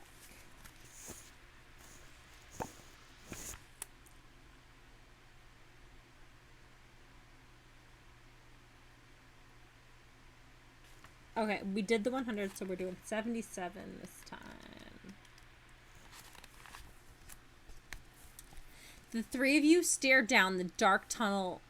The darkness goes on forever. The decision is made instantly. The stairs, you all say at once. You lead the way up the stairs. Todd is right behind you. Lauren is behind him. And you're careful to not slip on the steep stairs. You look straight ahead and move very slowly. But before you get to the last step, you turn to make sure. Oh, this is a time loop too. Okay. So we're now at ending 15, time loop 5. We've already done that. Okay, we're going to go back more. Now this is the point where everyone heard us break the door into the library, and we had the choice to run into the library or to run into the woods. And we previously chose to run into the library. So we're going to go to page 73 to run into the woods instead.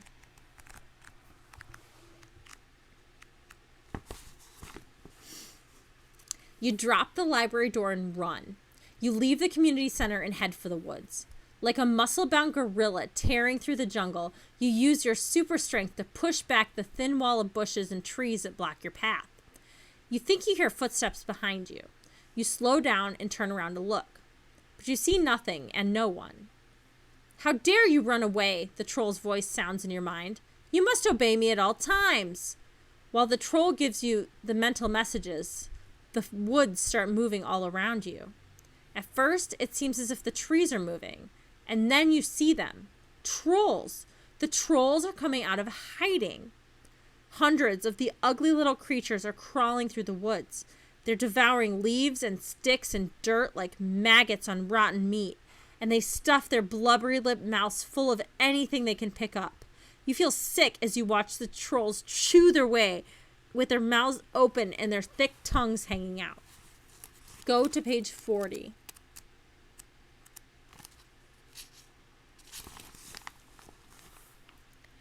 Ugh, you cry. Disgusting.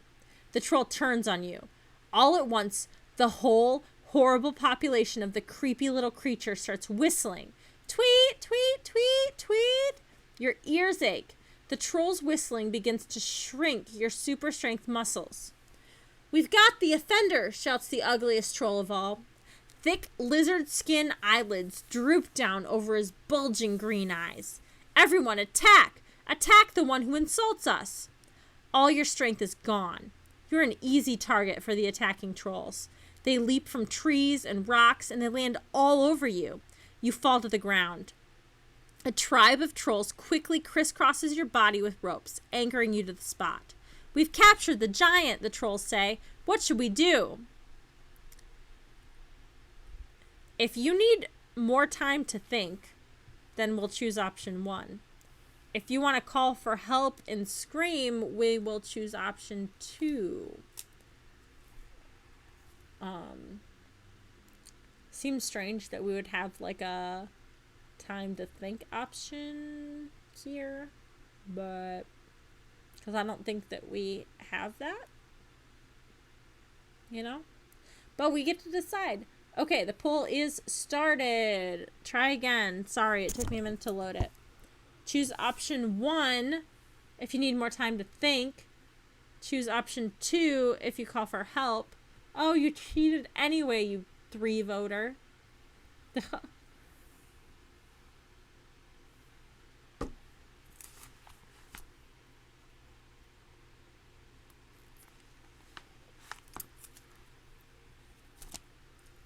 Oh, I swear I pressed play. Oh, it's on volume now. That's the wrong one. There we go. We got this. I love you too. Thank you for being my friend and joining my stream like every week. You're great. Everyone is great. Even though we only have 4 viewers left, that's okay. We made it to like 10 this week, so that's pretty cool, you guys. And then last week, I made Twitch affiliate, which I think that means I can make money here, but I don't know anything about how I do that. So, I don't know if this makes me money or not. That would be cool if it did, though. Okay, it was a tie, so I'm going to choose calling for help on page 64.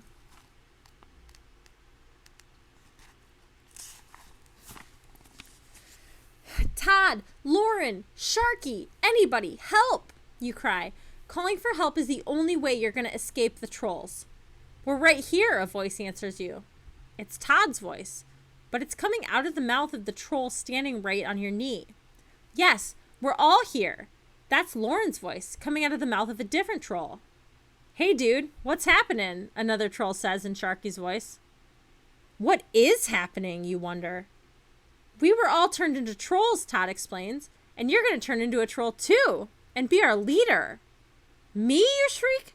I'm going to turn into a creepy-looking, disgusting, tiny troll? Your wish is my command, master, says one of the trolls. He whistles shrilly and turns you into what you've just described. You're a troll. And what will the kids at school think when they see you? Oh, well, you say. At least now that I'm so short, I can stand at the beginning of the lunch line instead of at the end. That's kind of weird because I'm like, did schools ever line people up for the lunch line by height? Because that doesn't make sense. Seems strange, but okay. Ending 16. Ending 16. Time loop 5. Okay. Next step is, I guess we're going to decide we need more time to think instead of calling for help. And we're going to be on page 94.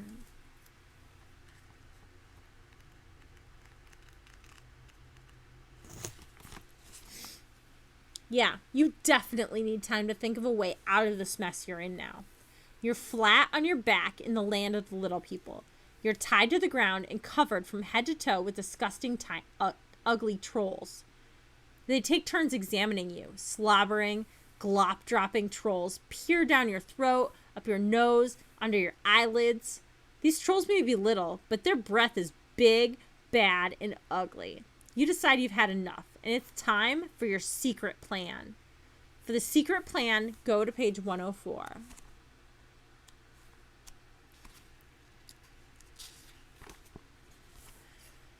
You have a secret plan you think may just work.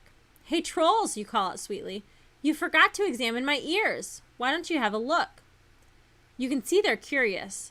They talk in whispers for a few seconds, and then they creep close to your ears and peer in. Their noses fit right into your ear canals, and that's just what you were hoping would happen. When the trolls' noses are in your ears, you can't hear a thing. Quickly, you use your tongue to remove a super strength, food particle that's caught between your teeth, and you swallow the particle and feel the results immediately. Muscles! The two trolls whose noses are plunging into your ears aren't paying attention to the muscles growing, but all the other trolls see it and begin to whistle.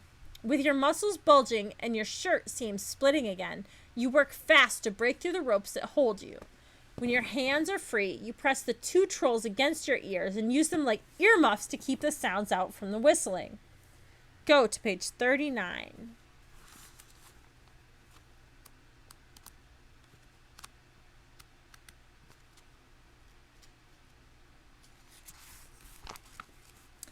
The woods are all alive with the sound of trolls' whistles. If you could hear it, you would be deafened by it. They whistle louder and louder and louder.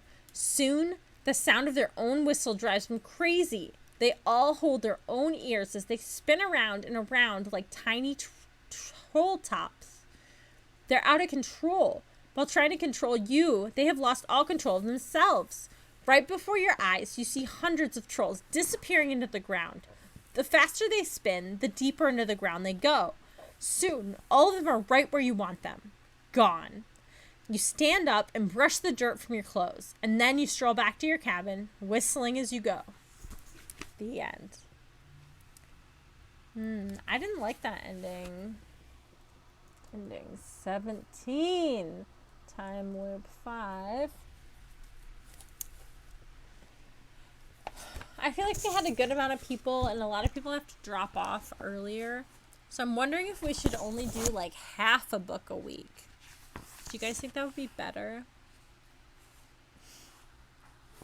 Now we're back to where the troll was telling us to find the box, and he sent us to the cabins versus the community center, and we did the community center last time, so we're doing the cabins now on page 76. You have no power over your own actions. The choice has been made for you. You're going to search the cabin of the woods world. The trolls orders you to start your search with the cabin that is the farthest away. You follow the path to a small log cabin deep in the woods. There's a sign hanging on the post in front of the cabin, and it reads, Dr. W. Wolf. Before you can sneak up to the door, it opens. Go to page 44.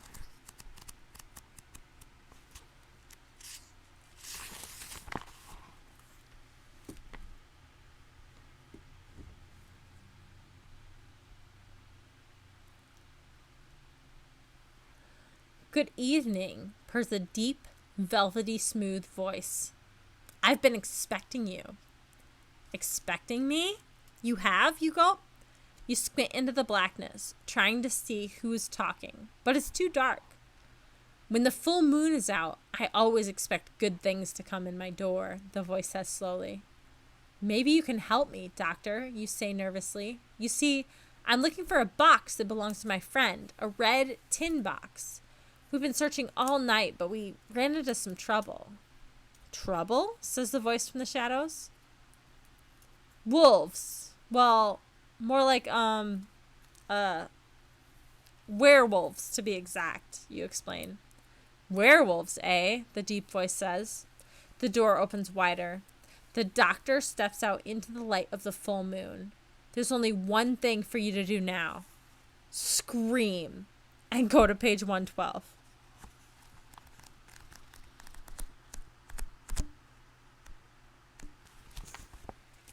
In the light of the full moon, you see the doctor's face. Long, coarse hair covers his forehead, cheeks, and chin. His eyes flash like a red fire. Fangs glisten as he opens his mouth, ready to bite.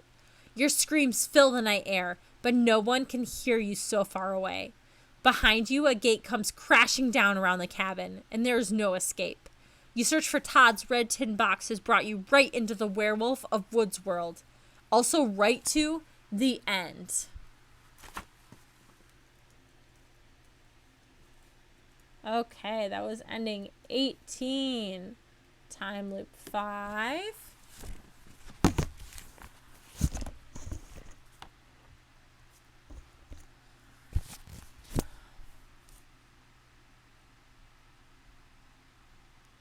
And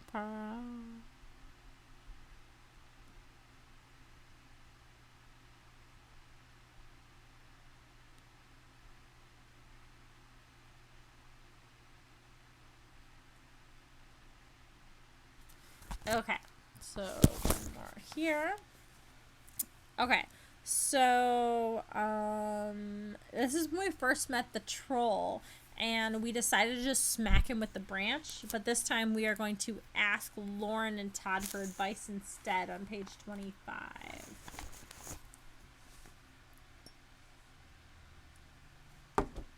Ask Todd and Lauren for advice? Forget it. They saw what the super strength cereal did to you. Now they're both gobbling up handfuls of it too. In seconds, Todd and Lauren have both turned into muscle-bound hulks. The three of you show off your giant muscles for each other. This is so cool, Lauren exclaims. She lifts a huge boulder without even straining. Power, Todd declares, raising a fallen tree trunk over his head. Ha ha ha ha ha ha. The evil laughter of the menacing troll fills the woods. You cover your ears and keep out the awful sound. The troll has had just about enough of you three now. He puckers up his thick, blubbery lips and whistles.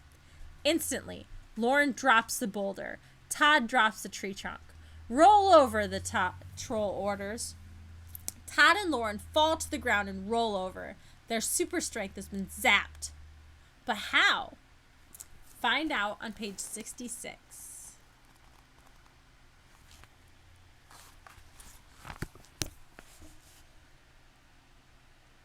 You notice that the ugly troll's commands have no effect on you.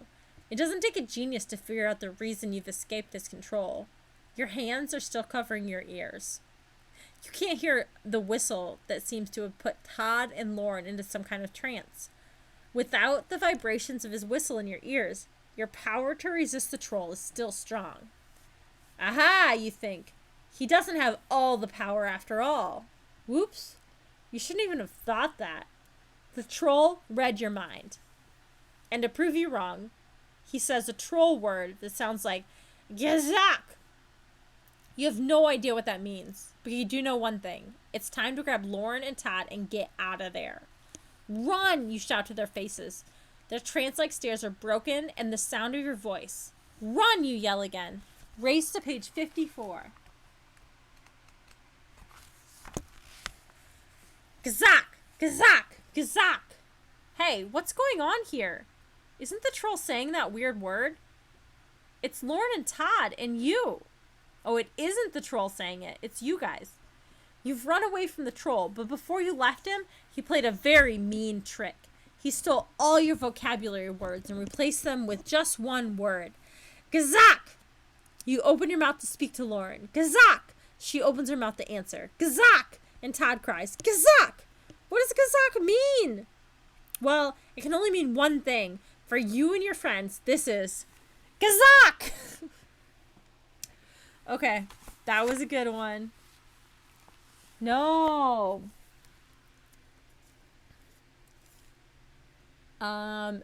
Ending. 19 just happened. Time loop number 5. It's Gazak. That was good because they replaced the word. That was fun. Continuing to go back. We did both of those things. So now we've got so now we're back to where we saw the werewolf and we had the choice to choose the smarts box or the super strength box, and we chose the super strength box. So this time we're going down the smarts path on page 50.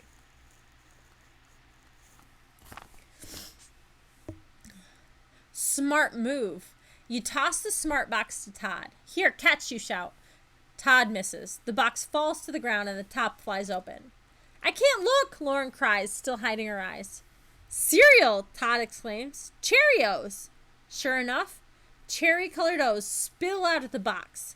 The snarling werewolf's eyes light up when it sees food. It sniffs the ground where the O's spilled, and its fangs spear one. The werewolf pulls the O-shaped cereal out of its drooling mouth and stares at it. The werewolf can't seem to decide whether it wants to eat it or play with it. A piece of the Smarts Box cereal is lying on the ground near your foot. You pick it up, smell it, and pop it into your mouth. It tastes like ordinary Cheerios. But as soon as you swallow it, you know there's nothing ordinary about this cereal. Your head feels strange. Ideas and thoughts fill your mind, faster than you can blink. What's happening to me, you wonder?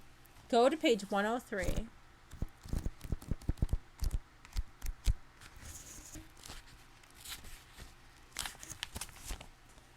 Your mind is racing.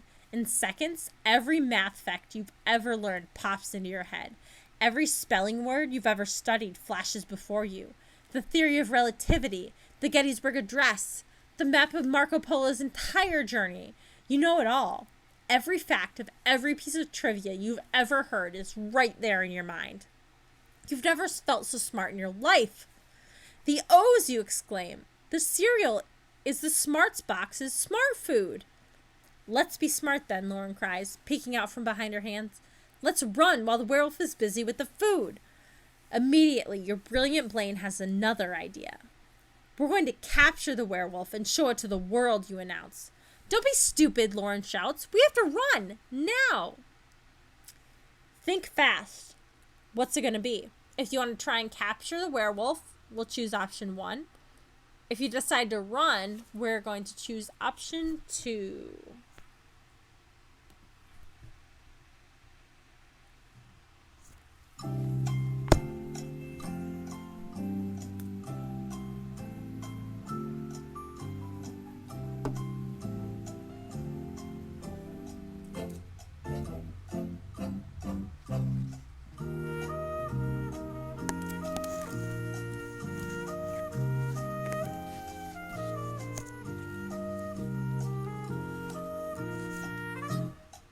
We only have 1 vote so far out of our 4 viewers.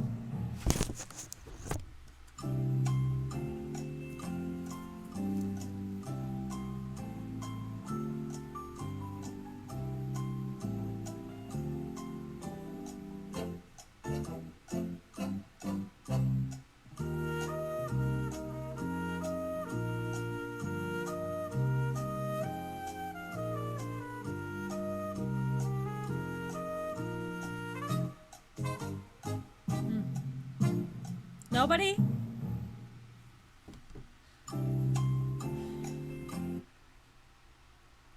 Okay.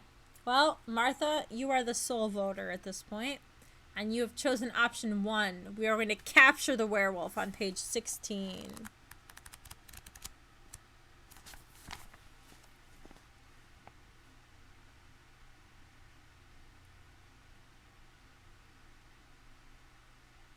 Hang on.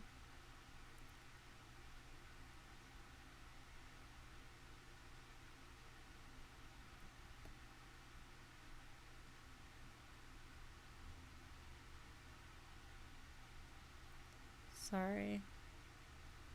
Okay. 16. You're sure it was a smart idea to capture the werewolf. You remember all the old ape movies on TV. King Kong was captured. Mighty Joe Young was captured.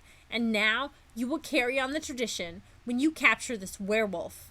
Scientists will be grateful for you and you'll be famous. And besides, how else can you prove you really saw one? The hairy beast is still sniffing around at the cereal on the ground. It shouldn't be too difficult to trap it. Throw me your sweatshirt, you called to Todd. Your super smart mind has already figured out how to use your sweatshirt to blind the werewolf. While the werewolf is sniffing the O's, we'll catch it, you whisper. But what about finding my box? Todd complains. Never mind that now, you say. You stand up behind the werewolf. It's clearly interested in only one thing now. Eating the red O's. Todd stands next to you. He's ready to help in the capture. I'll count to 3, you explain. And then we'll grab the werewolf. 1, 2... Go to page 70. 3, you shout. You spring forward. We did it, Todd says. He moves out of the way and watches you. What is this we business, you ask? You struggle alone to tie the sweatshirt around the werewolf's eyes. It's a well-known fact that if an animal's eyes are covered, then it will not resist capture. You have no idea where that information came from. It just popped into your brain. But you know that you know everything now. Todd suddenly decides to help. He reaches for one end of the sweatshirt. By mistake, he grabs the hair on the back of the werewolf's neck. The werewolf roars in pain. It fights and struggles to escape, and it turns in Lauren's direction. Her eyes are still covered with her hands, so she doesn't know what's about to happen. Even you and your smart mind can't stop the werewolf. It's going right for Lauren's face. Turn to page 129.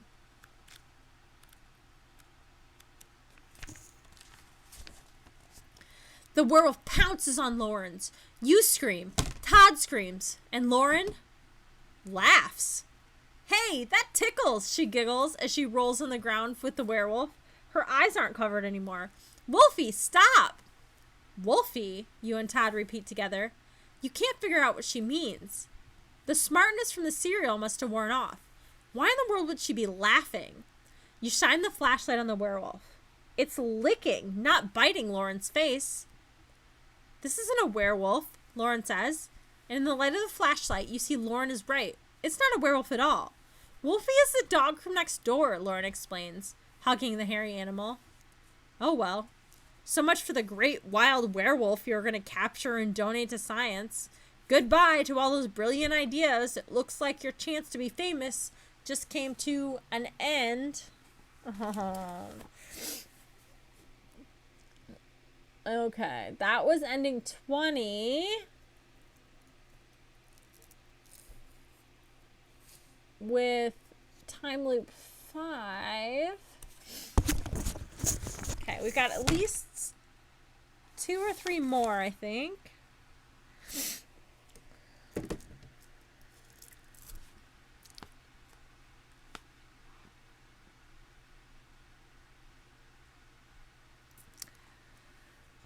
Okay, so we decided to capture the werewolf. I did like that too. That was a pretty good ending. We decided to capture the werewolf last time. This time we're going to decide to run and race as fast as we can to page 45.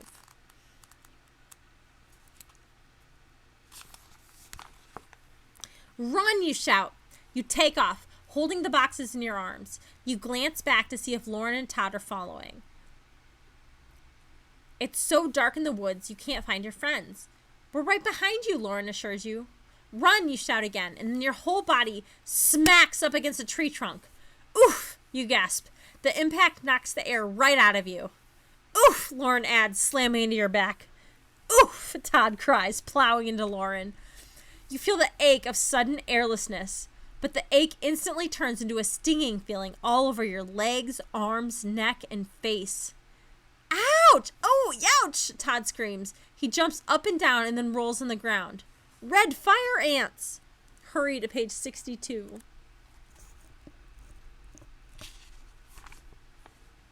Todd's right, you say for the first time. This tree trunk is a big red fire ant colony. You flip the switch in your flashlight. The light reveals thousands of angry ants marching on their enemies. You, Todd, and Lauren. These things will eat us alive, Todd shouts. I did a science report on them once. Shouldn't we get out of here, Lauren asks. She slaps at a column of ants crawling up her bare legs. Their bites and stings make Lauren's legs puff up immediately. She can't get the red ants off her body. The ants keep stinging as they march towards her neck and face. Should we go back and face a werewolf, Todd asks you?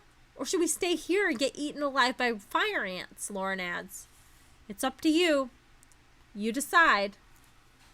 If you turn back and risk meeting the werewolf, we'll choose option 1. If you want to battle the army of ants, choose option 2.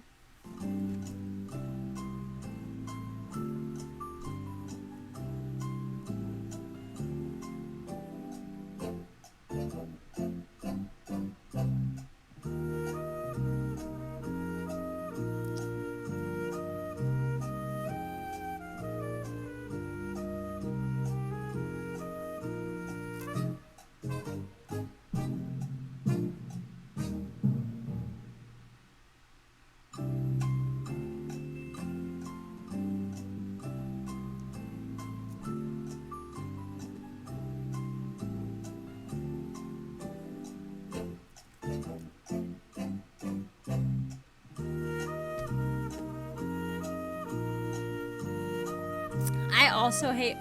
I've never experienced fire ants, so I guess I can't say I hate them.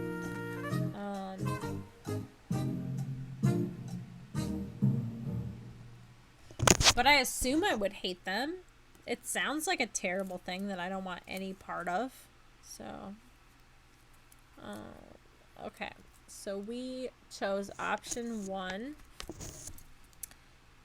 to risk meeting the werewolf on page 18.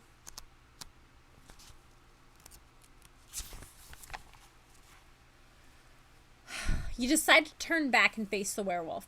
You could easily handle 1 or 2 of these horrible red fire ants, but thousands of them are running for your ankles. Come on, let's get out of here, you shout to Lauren and Todd. With you in the lead, the 3 of you turn back on the path and run. This time, you run right into a snarling, growling werewolf. The moon suddenly appears from behind a cloud. The face of the werewolf is captured by the moonlight. You see its filthy fur drenched in thick, slimy drool. Its long, red tongue licks its fangs. It stands on 2 hind legs. Its clawed front paws reach for you. The werewolf, Todd cries. I knew we should have stayed where we were. The werewolf turns to Todd. A disgusting-looking red foam dribbles from its mouth and drips down its ragged fur. You can smell Cheerios on the werewolf's breath as it moves closer to Todd. Help! Todd screams. Go back to page 14.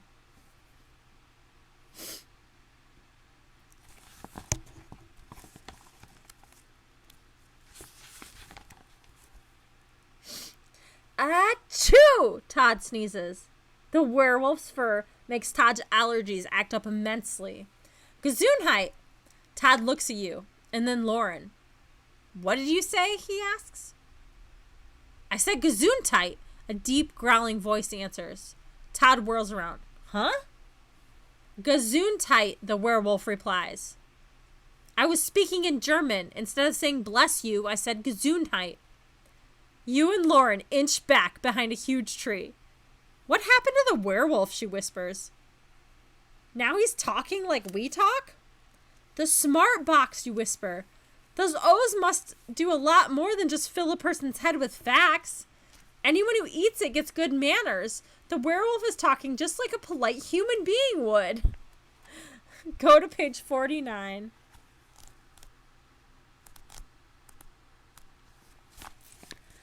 You and Lauren stay hidden a little while longer. My mother talks to our cat, Lauren says. But your friend is actually talking to a werewolf. Todd and the talking werewolf are acting as if they've become friends for years. The red foam bubbling and frothing from the mouth of the werewolf doesn't seem to upset Todd at all. Here, take this, Todd says, handing the werewolf a tissue. You got gunk coming out of your mouth. Wipe it off. The werewolf takes the tissue, wipes it off, and says, "Thank you, Todd." "If only the Murphy brothers could act more like you," Todd declares. "You're so polite, and they're such beasts." No sooner does Todd mention the word beasts than something horrible crashes through the bushes. Todd shrieks, the polite werewolf runs, and you open your mouth to scream too. If a scream comes out of your mouth, choose option 1. If nothing comes out of your mouth, choose option 2. This is another one of those weird endings. I don't know.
Okay. We chose option 2. Thank you, Martha, for voting. Nothing comes out your mouth. Turn to page 119. No scream comes out of your mouth. You quickly see the horrible beasts coming through the woods, and none other than Sharky, Jess, and Buck Murphy. Did someone mention Murphy's? Sharkly whoops. He runs right up to Todd and gives him a shove. "Well, nerdo, here we are. Big as life and twice as scary." "So, you haven't found your stupid box yet?" Jess taunts. Buck sneaks up behind Todd and pinches his ear. In an evil-sounding voice, he whispers, "Did the werewolves get you yet?" Buck's laughter doesn't last long. It stops in his throat when a hairy hand pinches his ear. And then a growling voice whispered, "Did someone mention werewolves?" It's Todd's werewolf friend. The Smarts box food must have worn off. Todd's friend isn't so well-mannered anymore. All that's left is its ability to talk. "It looks like I'm getting the last laugh," the werewolf growls at the trembling Murphy brothers. Go to page 46.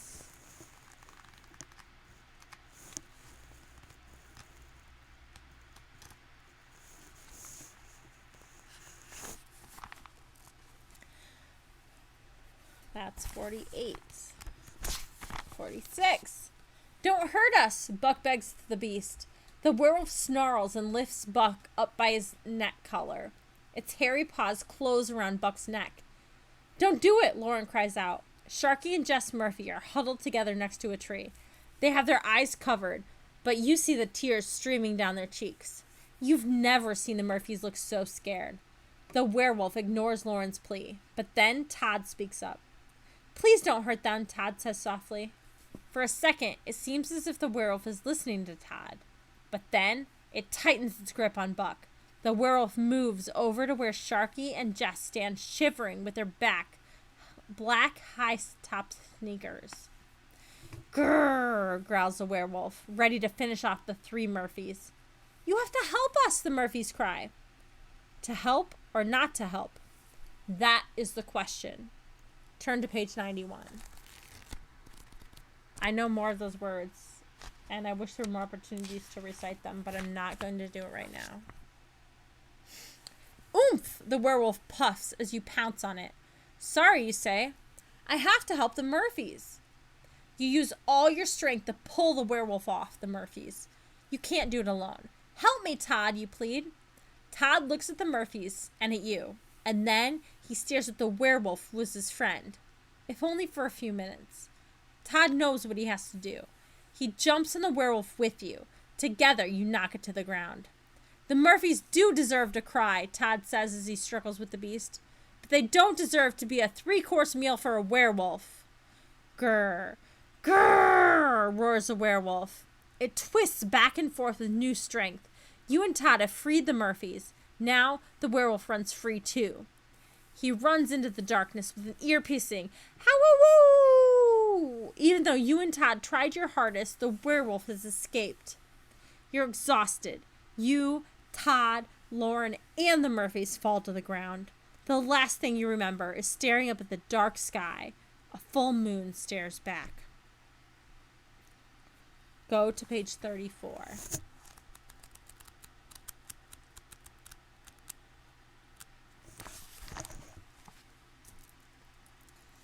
Honey, you hear your mom's voice. Honey, you've been sleeping for hours. Are you feeling all right? You open your eyes and look around for Todd. Where is he? Where's Todd? You ask your mother. Todd is asleep too.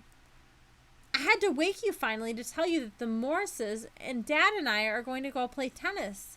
Can you and Todd stay out of trouble while we're gone? Oh, Mom, you reassure her. Don't worry. What kind of trouble could we possibly get into at Woods World? You're right, your mom says. Okay then, see you later. She leaves, and you lie in bed thinking of all the events of the night before. Was it all a weird dream? That's it? It must have been a dream. You close your eyes for a few more minutes, and you hear a familiar voice. Hey, hey, what do you say? It's Todd's same goofy-sounding voice. But when you open one eye, you see a hairy, scary werewolf standing in the doorway wearing Todd's pajamas. Oh no. If this is not a bad dream, you sure hope it's the end. Oh. That was a good one. I liked the sleeping and then the werewolf. Okay, so that was ending 21. And then time loops 5. Okay, yeah, that was solid. Okay, we got a couple more. Okay. Last time we chose a stream to not come out of our mouth. This time we're being vocal on page 32. Yikes! You scream. A huge pack of werewolves moving at top speed burst into the scene. They're half man, half wolf. Foam slides from their open mouths. Bits of leftovers from the most recent victims hang from their fangs and claws. There is no doubt in your mind you will be their next victim. You quickly aim the flashlight beam directly at them. Maybe you can blind the wolves for a minute with your light. Now you can see the whole pack clearly, and all of their blood-red eyes are on one thing. You. You're still holding out the smarts box. Of course you cry. You reach into the box and shove some of the cereal into your mouth. You swallow a few O's and immediately feel like a genius. Now that you're so smart, Lauren says, what should we do? Use your brain and go to page 126. Yeah, I'm more and more feeling like we should do just like half a book a day. I feel like that would be like smarter. You feel your brain magically power up. Facts pour out of your mouth like a fountain of knowledge gone wild. On May 20th, 1927, Charles Lindbergh started his flight across the Atlantic, you announce. The first African-American Supreme Court Justice, Thurgood Marshall, was born on July 2nd, 1908. Wolfgang Amadeus Mozart composed more than 600 works of music. Lauren is amazed. You know everything, she exclaims. But what should we do about the werewolves? Your brain is already solving the problem. You know you could feed them Cheerios and that might calm them. But you have a different idea this time. Go to page 122.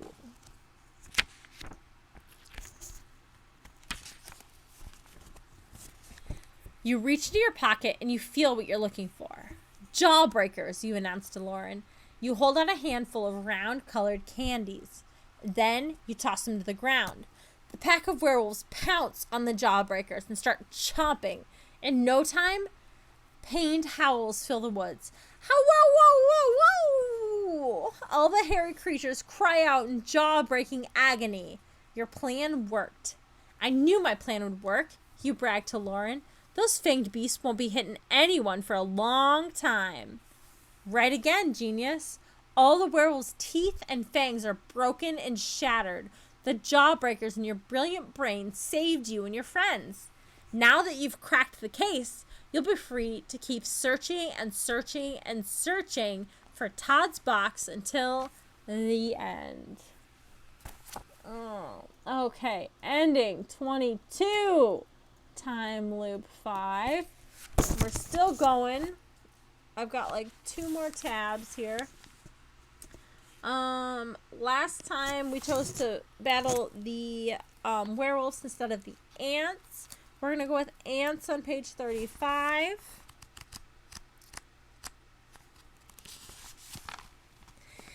You decide to take on the army of red fire ants. I've got an idea, you announce. You swat a large ant off your arm and turn to Todd. Here, hold this smarts box while I feed the ants some of these Cheerios from it. You grab a handful of O's out of the box, and then you scatter most of them at the base of the ant-filled tree trunk. You put the remaining cereal in your pocket. It's working, Lauren exclaims. The ants are all heading straight for the O's. Sure enough, all the red fire ants are crawling off your bodies and over to the O's. Thousands of tiny mouths crunch and munch through the pile of cereal. And then you have an even better idea. You're going to slam your foot down on the whole hungry colony, squashing them all at once and for all. You raise one foot above the obvious leader of the group. But before you can stomp them out, you stop. Something strange is going on. The ants are turning their tiny faces up to you, and they're making strange motions with their little arms. Go to page 59. Before you can bring your foot down on the ants, Lauren pulls back. I think they're talking to us, she says, in sign language. My best friend is deaf. She taught me how to sign. Talking ants, Todd explains. Now I've heard everything. And I haven't heard everything. At least not from these ants, you say. You don't believe Lauren. Your legs are burning from their bites and stings, and you start to bring your foot down on the ants again. Lauren watches the ants carefully. They say they're sorry they attacked us, she interprets. They motions for you and Todd. They say they were just scared. What else are they saying? Todd asks. They say thank you for the magicos, Lauren continues. It was the magicos that made them smart enough to communicate with us. They warn us to hold on to the magicos and use them only for emergencies. Lauren watches some more, and a look of amazement crosses over her face. What is it, Lauren, you ask? One foot still in the air. Turn to page 123.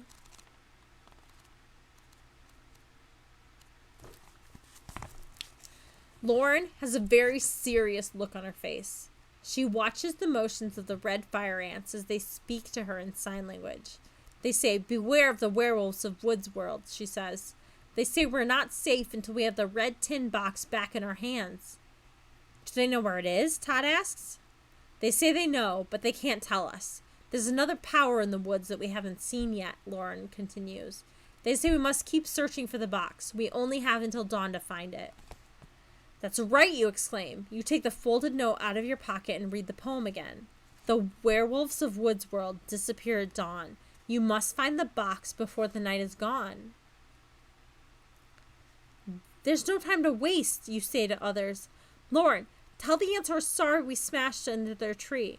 We won't hurt them if they don't hurt us. Our troubles are just beginning. But tell the ants their troubles with us have come to an end. Okay, that was a lame ending. Okay, episode 20, ending 23, time loop 5. Do they form hands to sign? I mean, they do have, like, legs, but, yeah, like, they would probably need the fingers to really, like, do it, though, right? Okay. There's another one in here, and the thing fell down. Okay, there we go. Okay, we're going back 2. The very first time we chose the lights, we chose to go down, see the red lights instead of the white lights. I don't know, my stickies fell out of place, so I'm gonna look at both. So let me just check real quick. 30 was...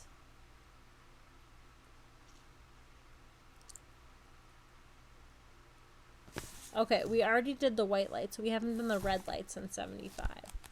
That's where we're going. This way, you answer. Toward the 2 red lights. You lead the way through a wall of thorny bushes. There should be a path to the beach around here somewhere, you say. Youch! Todd cries. These stupid thorns are scratching me all up. Better watch out you don't bleed too much, you joke. You don't want the werewolves to catch the scent of fresh blood. Todd's knees tremble as the 2 of you push through the overgrown vines and shrubs. Are you sure this is the path? Todd asks. It's so dark out here. I can't see a thing. Before you answer, you hear, "How-wow-woo!" This time, the terrifying noise is very close. Oh no, Todd whines. What was that sound? You try not to panic. For Todd's sake, you flip the flashlight switch. Darkness still surrounds you. You hit the flashlight on your hand. Once, twice, still no light. Stupid batteries, you mumble. But even without light, you notice the ground under your feet changing from dry to slippery and very slimy. Where are you? That was a time loop, my guys. So we're still on ending 23, but time loop 6. Okay, we're going back. This is the very last one I have right now. This might be the end. We're so close. This was the first point where we decided to either ditch Todd or to bring him along with us, and we chose to ditch him. This time we're going to bring him along with us on page 6.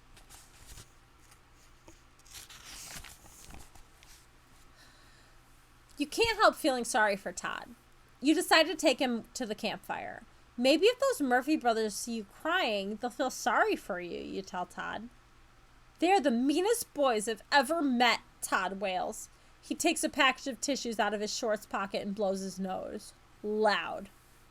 Really, Todd, you say? You'll scare them with that honking more than they would ever scare you. I just want my pewter collection back. It's my most precious possession. As soon as Todd says that, the faucets open again. He can't stop crying.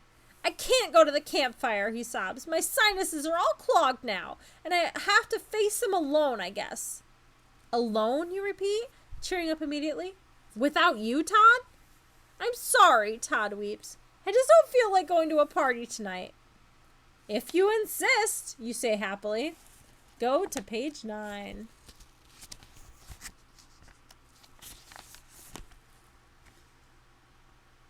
And that's where we leave Todd in the woods. And that is the end of our book. We saw all of the endings. It only took us a long time to do it. I appreciate everybody for tuning in and sticking with us. And now it's probably time to go to bed for us. Yes? No? Maybe? Don't go to bed. Do your thing, man. Whatever you want to do. It's your life. It's your life. Except that Martha is the only active person on here. And so that means you get to decide which book we read next week. So don't leave yet. Let me see what I got right here.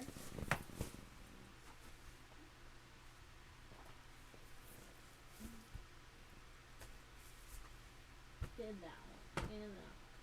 And that one. And this one. And this one. Okay, hang on. 2 seconds. I gotta go grab those 2 new ones that just arrived today.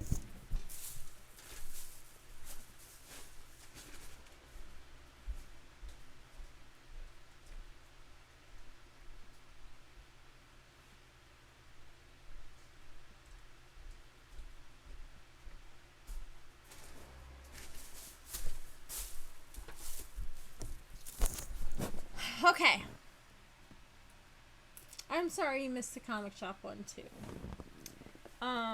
Okay, so I got 2 new ones from my friends Erica. So we have, there might be another one, but I don't think so. So I've got 4 books right now that we can choose from. 1, Deep into the Jungle of Doom. 2 is The Curse of the Creeping Coffin. 3 is Attack of the Beastly Babysitter.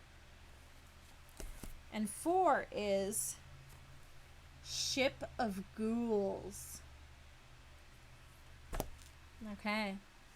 Martha, it's all you. Unless any of the other 3 viewers that are here want to chime in as well. I don't know who they are.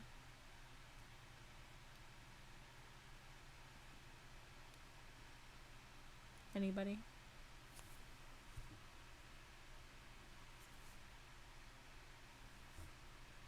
The ship one? This is the newest one.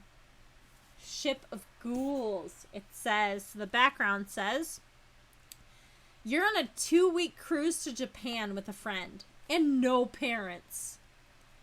Party. This should be a total blast if you can survive the deadliest cruise ever. A man on board claims the ship is really a laboratory for evil experiments. Experiments that turn passengers into gross fish creatures. Now the man is planning to blow up the ship. Should you warn the captain or hit the water? If you stay on board, you'll be turned into a giant shrimp. If you jump overboard, you'll be able to survive the killer sharks. The choice is yours in the scary Goosebumps adventure that's packed with over 20 super spooky endings.